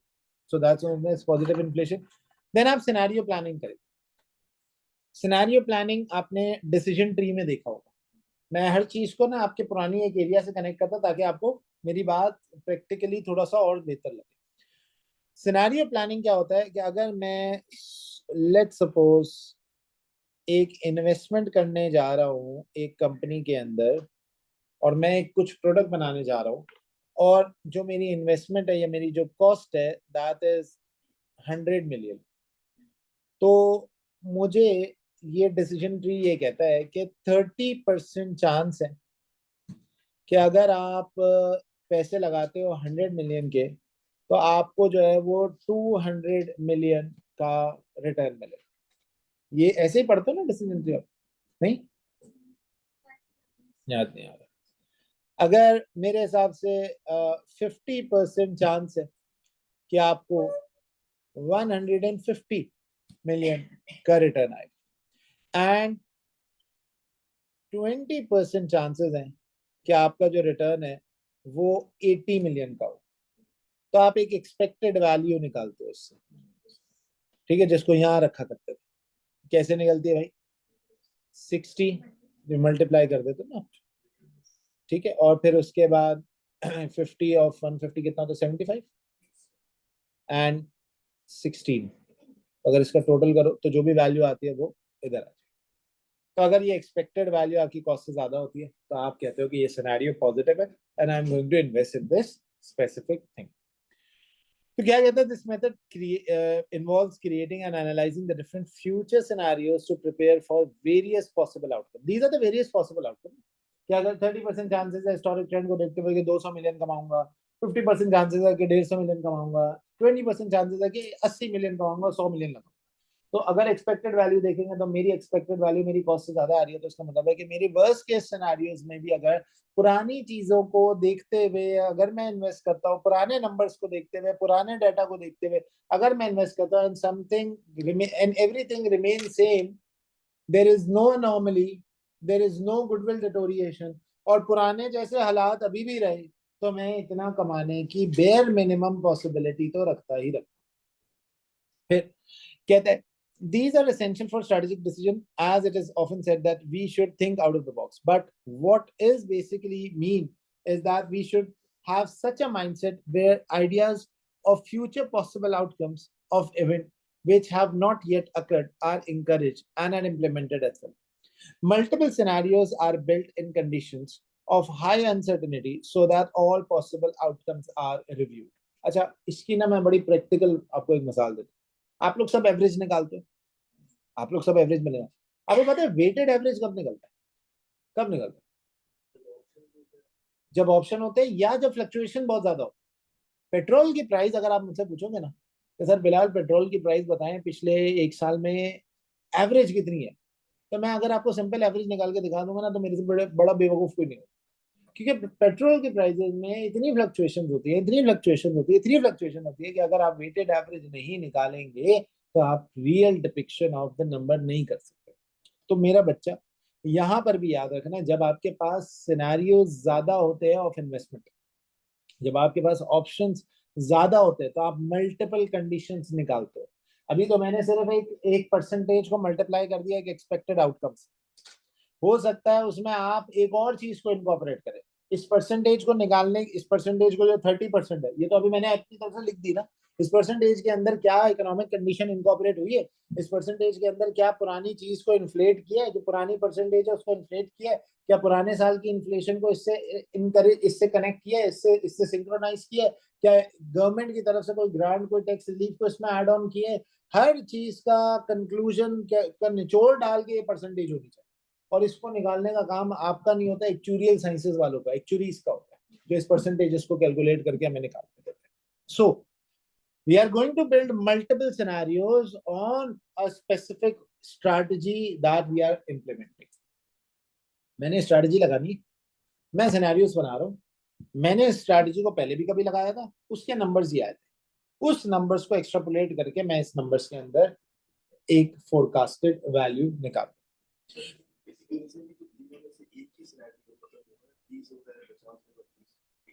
नहीं, असल में ये टाइम जोन पे होगा ना, एक टाइम जोन पे होगा कि भाई 30% चांस है कि एक साल के अंदर 30% टाइम पीरियड में आप 200 मिलियन कमाओगे, और फिर 50% चांस है कि एक साल के अंदर आप जो है ना वो 150 मिलियन कमाओगे। ये तो हमारी एक्सपेक्टेड वैल्यू है। फिर multiple scenarios are built in condition of high uncertainty so that all possible outcome. अब हाई अनसर्टेनिटी कह लो या हाईली फ्लक्चुएटेड मार्केट कह लो, अगर हाई अनसर्टेनिटी होगी या हाईली फ्लक्चुएटेड मार्केट होगी तो उसमें मल्टीपल सिनेरियो बिल्डिंग होना जरूरी है। You need to create multiple scenarios in order to identify कि आपकी कंपनी के अंदर क्या मामला हो सकता है। फिर मशीन लर्निंग एल्गोरिथम। अच्छा, do you know what machine learning is? मैं बड़ी बेसिक एग्जांपल दूंगा। आपके पास पहले फोन था, अभी भी है। उस फोन के अंदर जब आपने नया नया फोन लेते हैं ना, तो आप जब टेक्स्ट करते हैं ना, तो आपके टेक्स्ट में प्रिडिक्टिव टेक्सटिंग नहीं आती, या आती भी है ना तो गलत आती। फिर आहिस्ता आहिस्ता वो आपका पैटर्न जज करता है। जैसे अगर आपकी आदत है ना HRU लिखने की, हाउ आर यू, तो वो आपको ऑप्शन ही ये देगा HRU हमेशा। और अगर मेरी आदत है हाउ आर यू पूरा लिखने की, तो मुझे वो पूरा ऑप्शन देगा, मैं लिखूंगा हाउ तो आगे RU का ऑप्शन देगा। या अगर आपकी आदत है सलाम लिखने की, तो आप सिर्फ S लिखोगे तो वो आपको प्रेडिक्टिव टेक्स्ट देगा। लेकिन मेरे फोन में अगर आप मेरे उसी मॉडल का मेरा फोन उठाओगे और मेरे फोन में मेरी आदत है अस्सलाम वालेकुम लिखने की, तो मैं लिखूंगा, वो पूरा ऑप्शन मुझे आगे का प्रेडिक्टिव टेक्स्ट के तौर पे देगा। This actually is the basic and इंतहाई बेहुदा एग्जांपल ऑफ मशीन लर्निंग, सिर्फ आपको समझाने की। मशीन लर्निंग एल्गोरिथम बेसिकली एक एल्गोरिथम है जिसके अंदर आज के जमाने में we tend to make the machine learn. इसकी एक बड़ी बेसिक एग्जांपल ये कह सकते हैं कि अगर आप गेमिंग पीसीज बनाते थे, तो आप जिस तरह उस पीसी को अपग्रेड करते थे ना, या किसी को अगर शौक था बचपन में गेमिंग पीसी बनाने का और उस पर खेलने का, तो आप जिस तरह उसको अपग्रेड करते थे ना, वो मशीन और बेहतर से बेहतरीन रिजल्ट आपको देना शुरू करती थी। लेकिन उसको अपग्रेड करने के लिए इनपुट आप ही दिया। सो मशीन लर्निंग एल्गोरिथम का मतलब होता है this method involve neural network, decision tree, clustering can analyze the large data set and identify complex patterns to make prediction. अब आप ये जितनी भी प्रिडिक्शन है ना, ये अब ये इंसानों का काम नहीं है। अब ये इंसानों ने नहीं करनी कि यार ये 30% क्या आएगा, कैसे आएगा। आप सिर्फ इनपुट डालो। यार मुझे लगता है पिछले साल के मुकाबले में इन्फ्लेशन 12% से इंक्रीज हो गई। आप इनपुट डाल दो। आप कह रहे हो यार पिछले साल हमें कंपनी गवर्नमेंट की तरफ से एक टैक्स ग्रांट मिला था, इस साल मुझे लगता है खत्म हो गया। आपने अजम्पशन डाली। आप उसको कह रहे हो मशीन को कि यार पिछले साल हमारी कंपनी एक नई कंपनी थी, अब मैच्योर हो गई है, तो ग्रोथ की प्रोबेबिलिटी थोड़ी ज्यादा है। आपने ये बात डाली। मशीन ने कहा ठीक है भाई, इन सारे फैक्टर्स को देखते हुए आई एम अज्यूमिंग कि 30% चांस है कि आप 200 मिलियन कमाओगे, 50% चांस है कि आप 150 मिलियन कमाओगे, और 20% चांस है कि आप 80 मिलियन। तो देखिए, मशीन को भी तो इनपुट चाहिए, लेकिन मशीन लर्निंग जो है वो आज के जमाने में बहुत स्ट्रांग है। जैसे अगर आपको ऐसा लगता है ना कि आप कंपनी में जाके कंपनी की फाइनेंशियल स्टेटमेंट प्रिपेयर करेंगे, यानी आप जैसे एफआर में सवाल करते हैं ना कि sales minus cost of sales equal to gross profit, और अगर आपको ऐसा लगता है कि आप कंपनी के अंदर बैठ के कंपनी की सेल को ऐड करेंगे, फिर उसके बाद कॉस्ट ऑफ सेल में ओपनिंग स्टॉक को डालेंगे, ऐड परचेज करेंगे, तो आपकी सबसे बड़ी भूल है। ये करने के लिए इतनी अच्छी मशीन आ चुकी है, इतने अच्छे सॉफ्टवेयर आ चुके हैं कि ये रियल टाइम बेसिस पे कंपनी के फाइनेंशियल स्टेटमेंट बना के दे सकते हैं। आप वो काम कर ही नहीं सकते। आपका काम वो है ही नहीं। आपका काम एनालिटिकल जजमेंट्स देना, आपका काम उस रिजल्ट्स से की बेसिस पे फ्यूचर की प्रेडिक्शंस को लगाना है नहीं लगाना, इसमें एक ऑप्टिमिस्टिक या पेसिमिस्ट अप्रोच को जनरेट करना। नहीं यार मुझे नहीं समझ आता, लगाओ। मुझे तो लग रहा है रिजल्ट सही नहीं आ रहे यार, ये तो मशीन खुद कह रही है कि नहीं लगा। फिर इन्वायरमेंटल एनालिसिस ना, बहुत सारे इन्वायरमेंटल एनालिसिस। अगेन मैं आपको ऑलरेडी बात पहले भी बता चुका हूँ, every business must analyse its environment as it is imperative for the long term success for and to this strategies. There are two types of environment. Both environment must be analyzed. Following two models are used to analyze the environment. क्या? Pestle model and Potter 5 force model.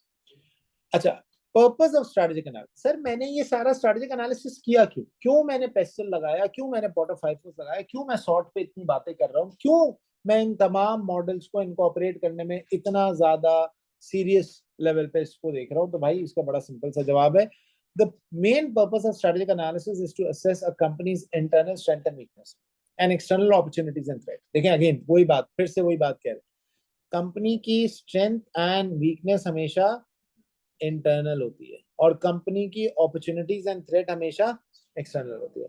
यानी मैं अपनी strength को use करूंगा to avail opportunity, मैं अपनी strength को use करूंगा टू अवेल अपॉर्चुनिटी, मैं अपनी वीकनेस को एलिमिनेट करूंगा टू अवेल अपॉर्चुनिटी या टू रिड्यूस थ्रेट्स।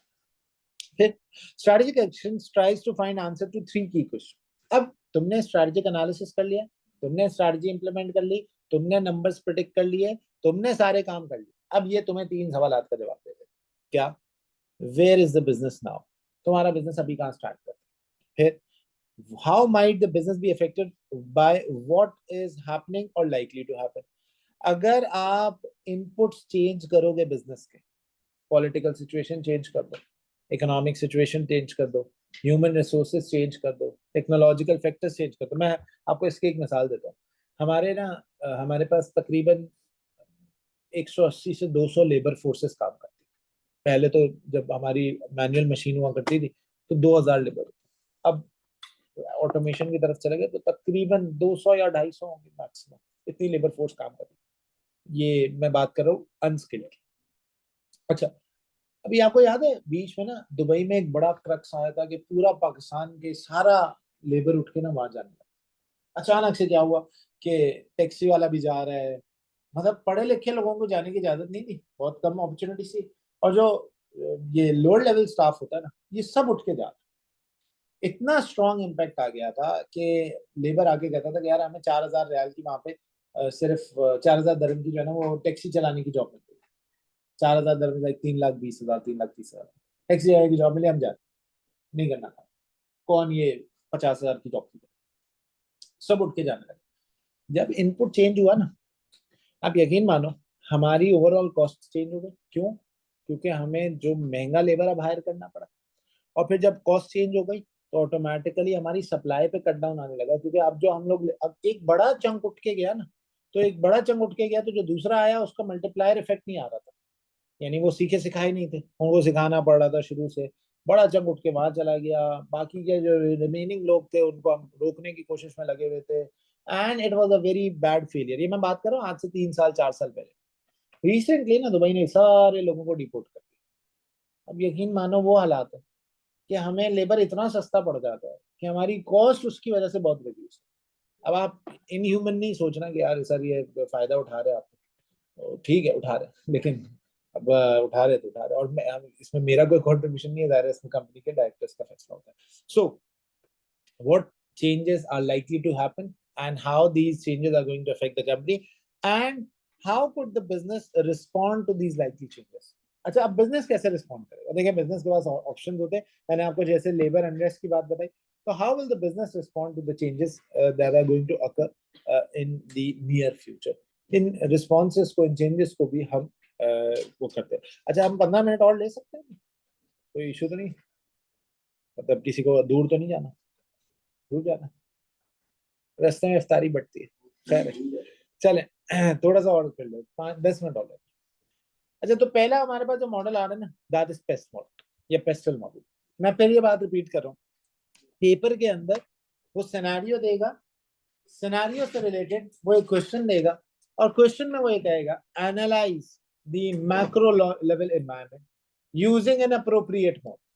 वो नहीं बताएगा कौन सा मॉडल यूज करना है, वो नहीं बताएगा। पेपर में दो आपके काम होंगे। आपकी पहली जजमेंट ये होगी कि which model to apply and how to apply. आप डिसाइड करोगे। अगर वो एक्सटर्नल एनवायरनमेंट कह रहा है, अगर वो एनवायरमेंटल एनालिसिस कह रहा है, अगर वो एक्सटर्नल एनवायरनमेंट के बारे में बात कर रहा है, तो इट गोज विदाउट सेइंग कि वो पेस्टल मॉडल आपसे लगवाना चाह रहा है। और जाहिर है जो वो सिचुएशन या सिनेरियो आपको दे रहा होगा ना, वो भी पेस्टल पेस्टल सा फील आ रहा होगा। पॉलिटिकल भी बता रहा होगा, सोशल भी बता रहा होगा, टेक्नोलॉजिकल भी बता रहा होगा, इकोलॉजिकल भी बता रहा होगा, लीगल भी बता रहा होगा। वो बता रहा होगा। जब वो खुद बता रहा होगा तो आपको पढ़ने से भी समझ आ रहा होगा कि पेस्टल है, और आपको उसके एक्सटर्नल एनवायरनमेंट बोलने से भी समझ आ रहा होगा कि pastel. So what's a PESTEL model? हम सीधा सीधा आ जाते हैं। सबसे पहले आता है political factors. So what's a political factor?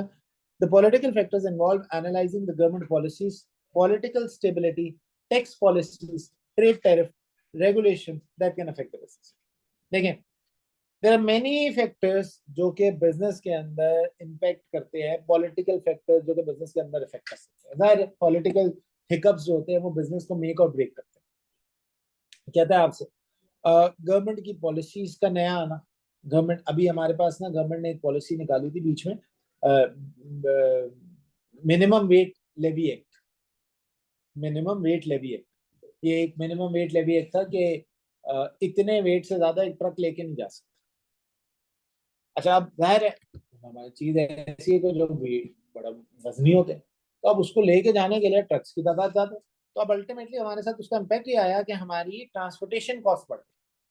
अच्छा, याद रखना बिजनेस अपने ऊपर कुछ नहीं रखता, बिजनेस ट्रांसफर करता है। तो जैसे ही ट्रांसपोर्टेशन कॉस्ट बढ़ी, ट्रांसफर टू कस्टमर हो गई।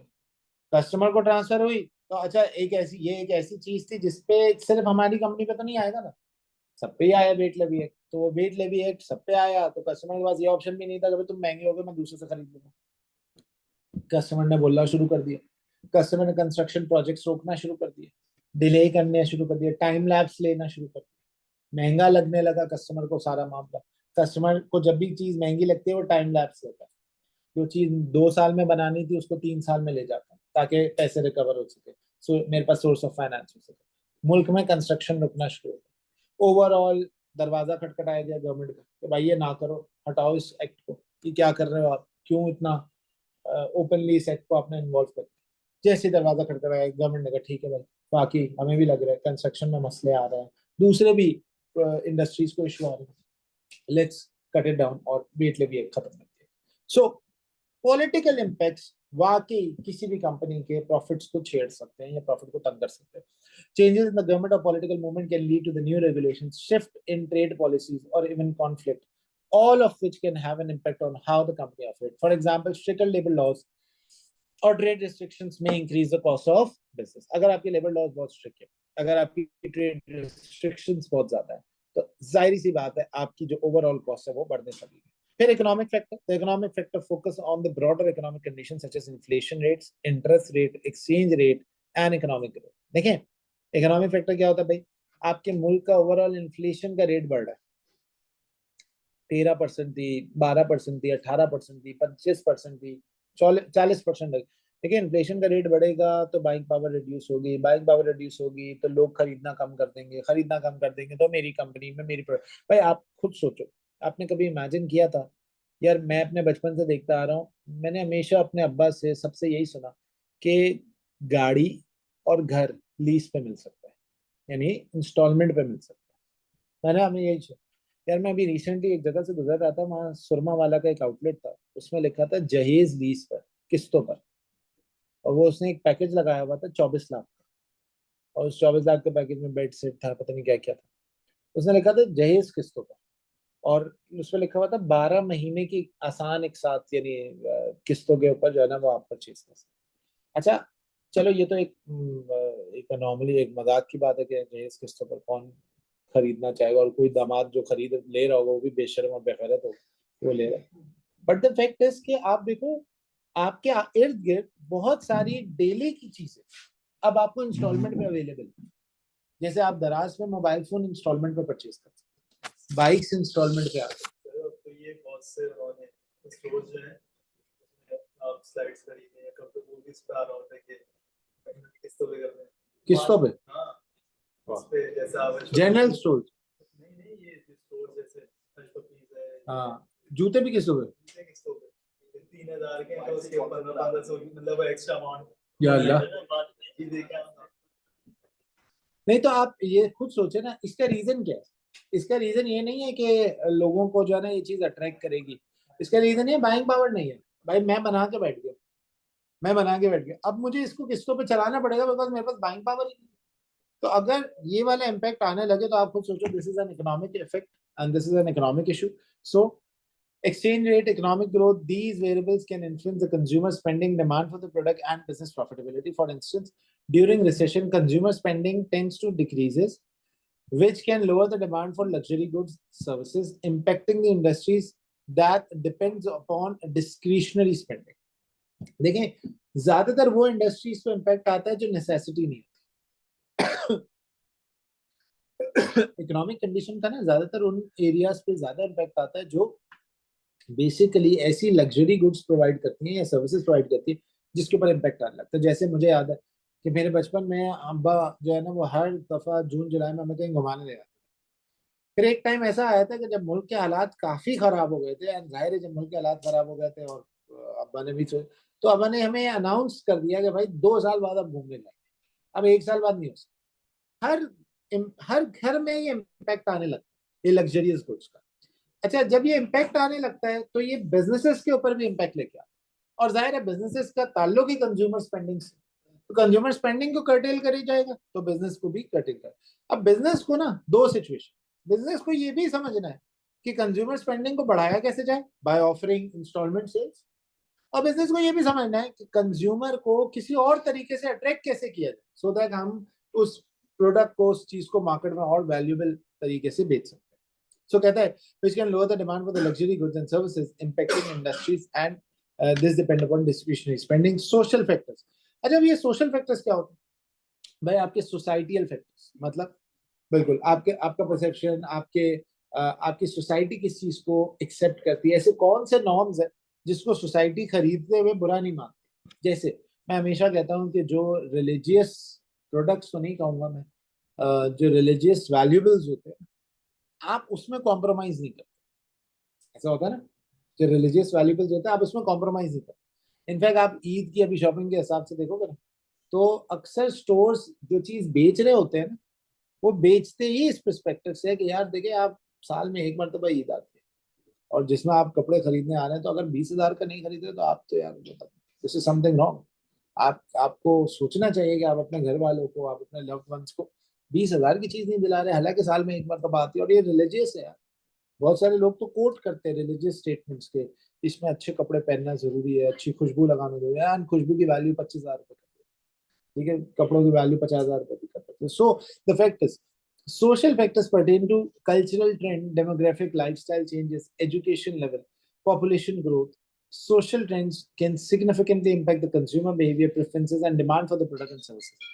For example, as health consciousness increases, there's a rising demand for organic food and wellness related products. बल्कि ये चीज बड़ी strongly emphasize होती जा रही है आजकल। आप ही की तरह का एक स्टूडेंट था, उसने एसी से कंप्लीट किया और उसने ना वीगन फूड्स का काम शुरू किया, वीगन फूड का काम शुरू किया। तो उसने मुझे ना मेरे ऑफिस में एक बॉक्स भिजवाया, बोला सर मैं आपको एक हमारी प्रोडक्ट है नगेट्स है, वीगन नगेट्स, तो मैं आपको भिजवा रहा हूँ, तो आप प्लीज एक्सेप्ट करें। मैं कहा अच्छा कभी ऐसी चीज होती है तो मैं मना नहीं करता, ठीक है यार आज। उसने मुझे भिजवाया, उसमें ना इतना बड़ा बॉक्स था and it included 12 different nuggets, 12 nuggets थे। और उसने मुझे बोला था it is going to taste like chicken, और आप भी वीगन हो जाएंगे और आप भी जो है ना वो इस तरह के इम्पैक्ट पे आए, और क्या गोश्त खा रहे हैं आप, ठीक है। मैंने खैर घर लेके गया, उसको बनाया, यकीन माने 1% भी वो चिकन जैसा नहीं, मतलब इतना पथेटिक टेस्ट मैंने कभी जिंदगी में नहीं खाया। लेकिन मैं उसको ये बोल नहीं सकता ड्यू टू द फैक्ट कि sir he is presenting something that is being very valuable, considered very valuable in the society, बहुत वैल्यूएबल। आपके मुल्क में तो इतना नहीं है ये रुझान, लेकिन बाहर बहुत ज्यादा है इसका इम्पैक्ट है। तो ये जो शॉपर्स होते हैं, इसमें आता है एक biodegradable shoppers, bio dissolvable shopper, यानी वो शॉपर ना थैली जो है वो पानी के अंदर डिजोल्व हो जाती है, उसकी एक प्राइस होती है। तो मुझे याद है मैं एक किसी कंट्री में था, वहां मुझे आइसक्रीम और कुछ चॉकलेट्स वगैरह लेनी, और मैंने ली, और उसने मुझे वहां पे ना काउंटर के पास 2 शॉपर्स लगे हुए थे, एक शॉपर के नीचे लिखा था फ्री ऑफ कॉस्ट और एक शॉपर पे लिखा था 2 दरम, 2 दरम यानी 160 रुपए। अब मेरी जो टोटल चीज थी वो थी 5 दरम। तो अज्यूमिंगली कि मैंने शॉपर नॉर्मल वाला उठाया, तो मुझे किसी ने बोला कि देखो don't you think that you are doing wrong to the society. अब किसी और मुल्क में जाके बेइज्जत हो गया, अजीब सा लग रहा था।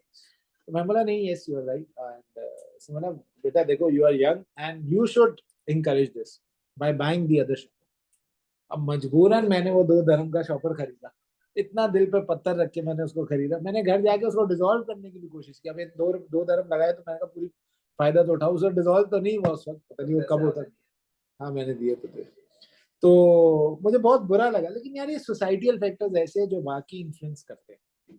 अगेन ये वो फैक्टर्स है जो, जैसे हेल्थ कॉन्शियस कंज्यूमर हैं तो आजकल वो health conscious games, organic food, अभी ये रमजान के अंदर आपने देखा होगा वो ऐसी ग्रुप्स, ऐसे ऐसे सोशल मीडिया पेजेस आते हैं जो आपको रमजान के अंदर फूड बनाकर एक प्लानर के साथ देते हैं, and they say that you are going to feel more healthy in Ramzan अगर आप हमारे इस प्लानर को फॉलो करें, and stay away from samosas and pakoras, ये सारी बातें वो होते हैं। Then we have technological factors. So technological factors क्या होते हैं? These are the factors that refers to innovation, advancement, and the pace of technological changes. Companies need to monitor technological trends to remain competitive, as new technologies can disrupt entire industry or provide opportunities for growth. For instance, business in sectors such as e-commerce or artificial intelligence must stay up to date with latest technological advancement to maintain an edge in the market. Again, technological factors दुनिया के हर business को impact करते हैं। अच्छा, मैं आपको जो भी मिसाल दूंगा वो मैं या तो अपने पर्सनल एक्सपीरियंस दूंगा या मैंने कहीं ना कहीं पढ़ी होगी। मैं एक आप कराची एयरपोर्ट पे जितने लोगों का ट्रेवल हुआ है, कैसा एक्सपीरियंस होता है कभी अगर जब कराची एयरपोर्ट पे आते हैं आपको कैसा लगता है? What's your experience? थोड़ा अजीब सा फील होता है, हमें लगता है कि यार मतलब ऐसे चोर की नजर से देखा जाता है, आप जा रहे हो क्यों जा रहे हो, क्या मसला है आप? हाँ स्वीकार जाए तो बस अल्लाह माफ करे, बस जा क्यों रहे हो, कैसे जा रहे हैं, क्यों जा रहे हैं, स्किट तो नहीं करोगे, आप हर बुरी नजर से गुजर के जाते हैं। अच्छा आप कभी किसी जैसे दुबई एयरपोर्ट अगेन या सऊदी एयरपोर्ट यार ह्यूमन लेस कर दिया, पता है वहां पे क्या है? आप जाएं अपना पासपोर्ट स्कैन करें, आपका पासपोर्ट ऑटो स्कैनिंग, सब कुछ एवरीथिंग इज ह्यूमनलेस। आपका ऑटो पासपोर्ट स्कैन होगा, आपका गेट एंटर होता है, आप गेट के बाद अपना लगेज, वहां पर एक ऑटो मशीन मौजूद है जो आपके लगेज का वेट करती है, आप उसको रखो, वहीं पे स्टिकर आता है, आप उसके स्टिकर को लगाओ, मशीन आगे बढ़ेगी, आपके फेशियल रिकग्निशन होगी, ऑटोमेटिकली आप किसी ह्यूमन से नहीं मिलेंगे पूरे एयरपोर्ट, आप किसी डेजिग्नेटेड रेगुलेटेड ह्यूमन बीइंग से मुलाकात नहीं करेंगे, एवरीथिंग इज मशीन ओरिएंटेड। आपके वीजा का नंबर आ रहा है, आपके पासपोर्ट का नंबर आ रहा है, आपकी रेटिनल स्कैनिंग हो रही है, आपकी फेशियल स्कैनिंग होती है, and you smoothly move from one place to outside the other place. तो आप सोचे टेक्नोलॉजिकल फैक्टर्स कितना इनकॉर्पोरेट होते हैं दुनिया के अंदर, कितना बिजनेस को इनकॉर्पोरेट करते हैं। फिर ecological factors, again factors focuses on ecological and environmental aspects like climate change, sustainability, and environmental regulations. Companies are increasingly expected to adopt environmentally friendly practices, and those that fail to do so may face regulatory penalties and negative public perception. For example, industries that heavily rely on natural resources such as manufacturing or agriculture are significantly impacted by environmental regulation or changes in weather patterns. मैं आपको इसकी बड़ी अच्छी मिसाल देता हूँ। आपको पता है नेस्ले का जो ये फ्रूटा वाइटल्स है, इसके अंदर इंटरनेशनली उन्होंने पेपर स्ट्रॉ ऐड कर दिया। तो नेस्ले के सीईओ का जब ये इन्होंने इंट्रोड्यूस किया ना, तो एक साल बाद बयान आया था कि हम 20% सेल लूज कर रहे हैं। अच्छा, उस साल मैंने उनकी फाइनेंशियल स्टेटमेंट्स को देखा ना, वे 20% सेल लूज कर रहे हैं, तो बड़ा नुकसान हो गया।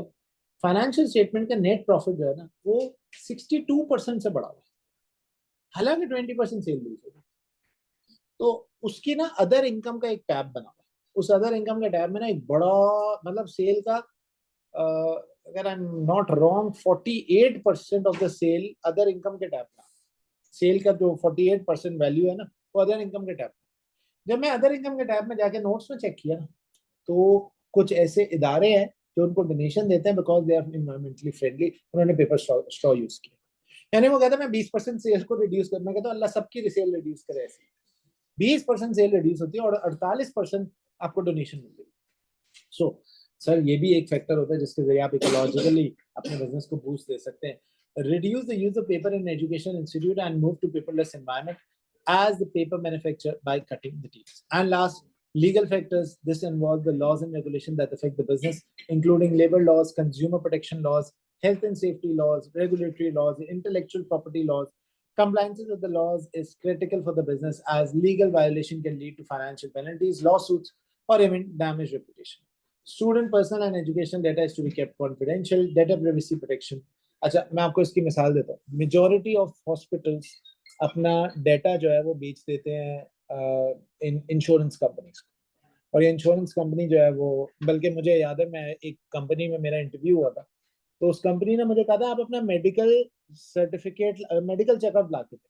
वो कंपनी ना बड़ा अच्छा इंश्योरेंस देती थी, बड़ा जबरदस्त इंश्योरेंस, मतलब ओपीडी देती थी वो महीने का आपको ₹1,00,000, यानी आप बीमार ही होते रहे, मजे से बीमार होते रहे, आपको कोई फर्क नहीं पड़ेगा। अच्छी चीज है कि आप बीमार हो रहे हैं तो आपको कोई कवर, और में जो आपका ऑपरेशन था वो तकरीबन 50 लाख तक की कवर, बड़ी जबरदस्त कंपनी। लोग ज्वाइन ही इसलिए करते थे, बीमार होकर ज्वाइन करते थे, यार इधर ज्वाइन कर लेते सही हो गया।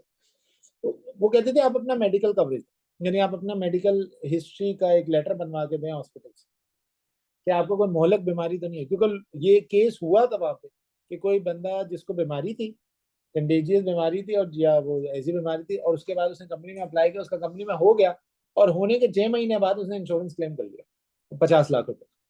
तो उसका ऑपरेशन हुआ, और उसके बाद वो बंदा जो है ना वो सही तो हो गया, लेकिन उसने कभी नौकरी नहीं की, तो दोबारा आए ही। तो कंपनी को 6 महीने में 50 लाख रुपए का नुकसान। अब वो ठीक है इंश्योरेंस कंपनी थी, अलग बात है, बट द फैक्ट इज, तो देखिए ये लीगल हिस्ट्री में ये भी आजकल चेक किया जा रहा होता है। सर ये इसके एडवांटेज डिसएडवांटेज हम नेक्स्ट क्लास में करेंगे। आप में से तमाम बच्चे ग्रुप पे एडेड हैं, कोई ऐसा तो नहीं है जो नहीं है? ठीक है, अगर आप नहीं है तो मुझे मैसेज कर दीजिएगा, मैं यहाँ पे दोबारा नंबर लिख देता हूँ। How do you differentiate between legal and political? बेटा मैं इसके बारे में बात करूंगा, हम लोग जब इस पे क्वेश्चन करेंगे तो आई लेट यू नो। आप प्लीज जो ग्रुप पे एडेड नहीं है प्लीज ग्रुप में ऐड हो जाए, बिकॉज मैं नोट्स ग्रुप में फॉरवर्ड कर दिया करूंगा, और हमारी कल की क्लास जो होगी वो 3:30 to 5:30। ठीक है जनाब, यहाँ तक रखते हैं, इंशाल्लाह नेक्स्ट क्लास में मुलाकात। जी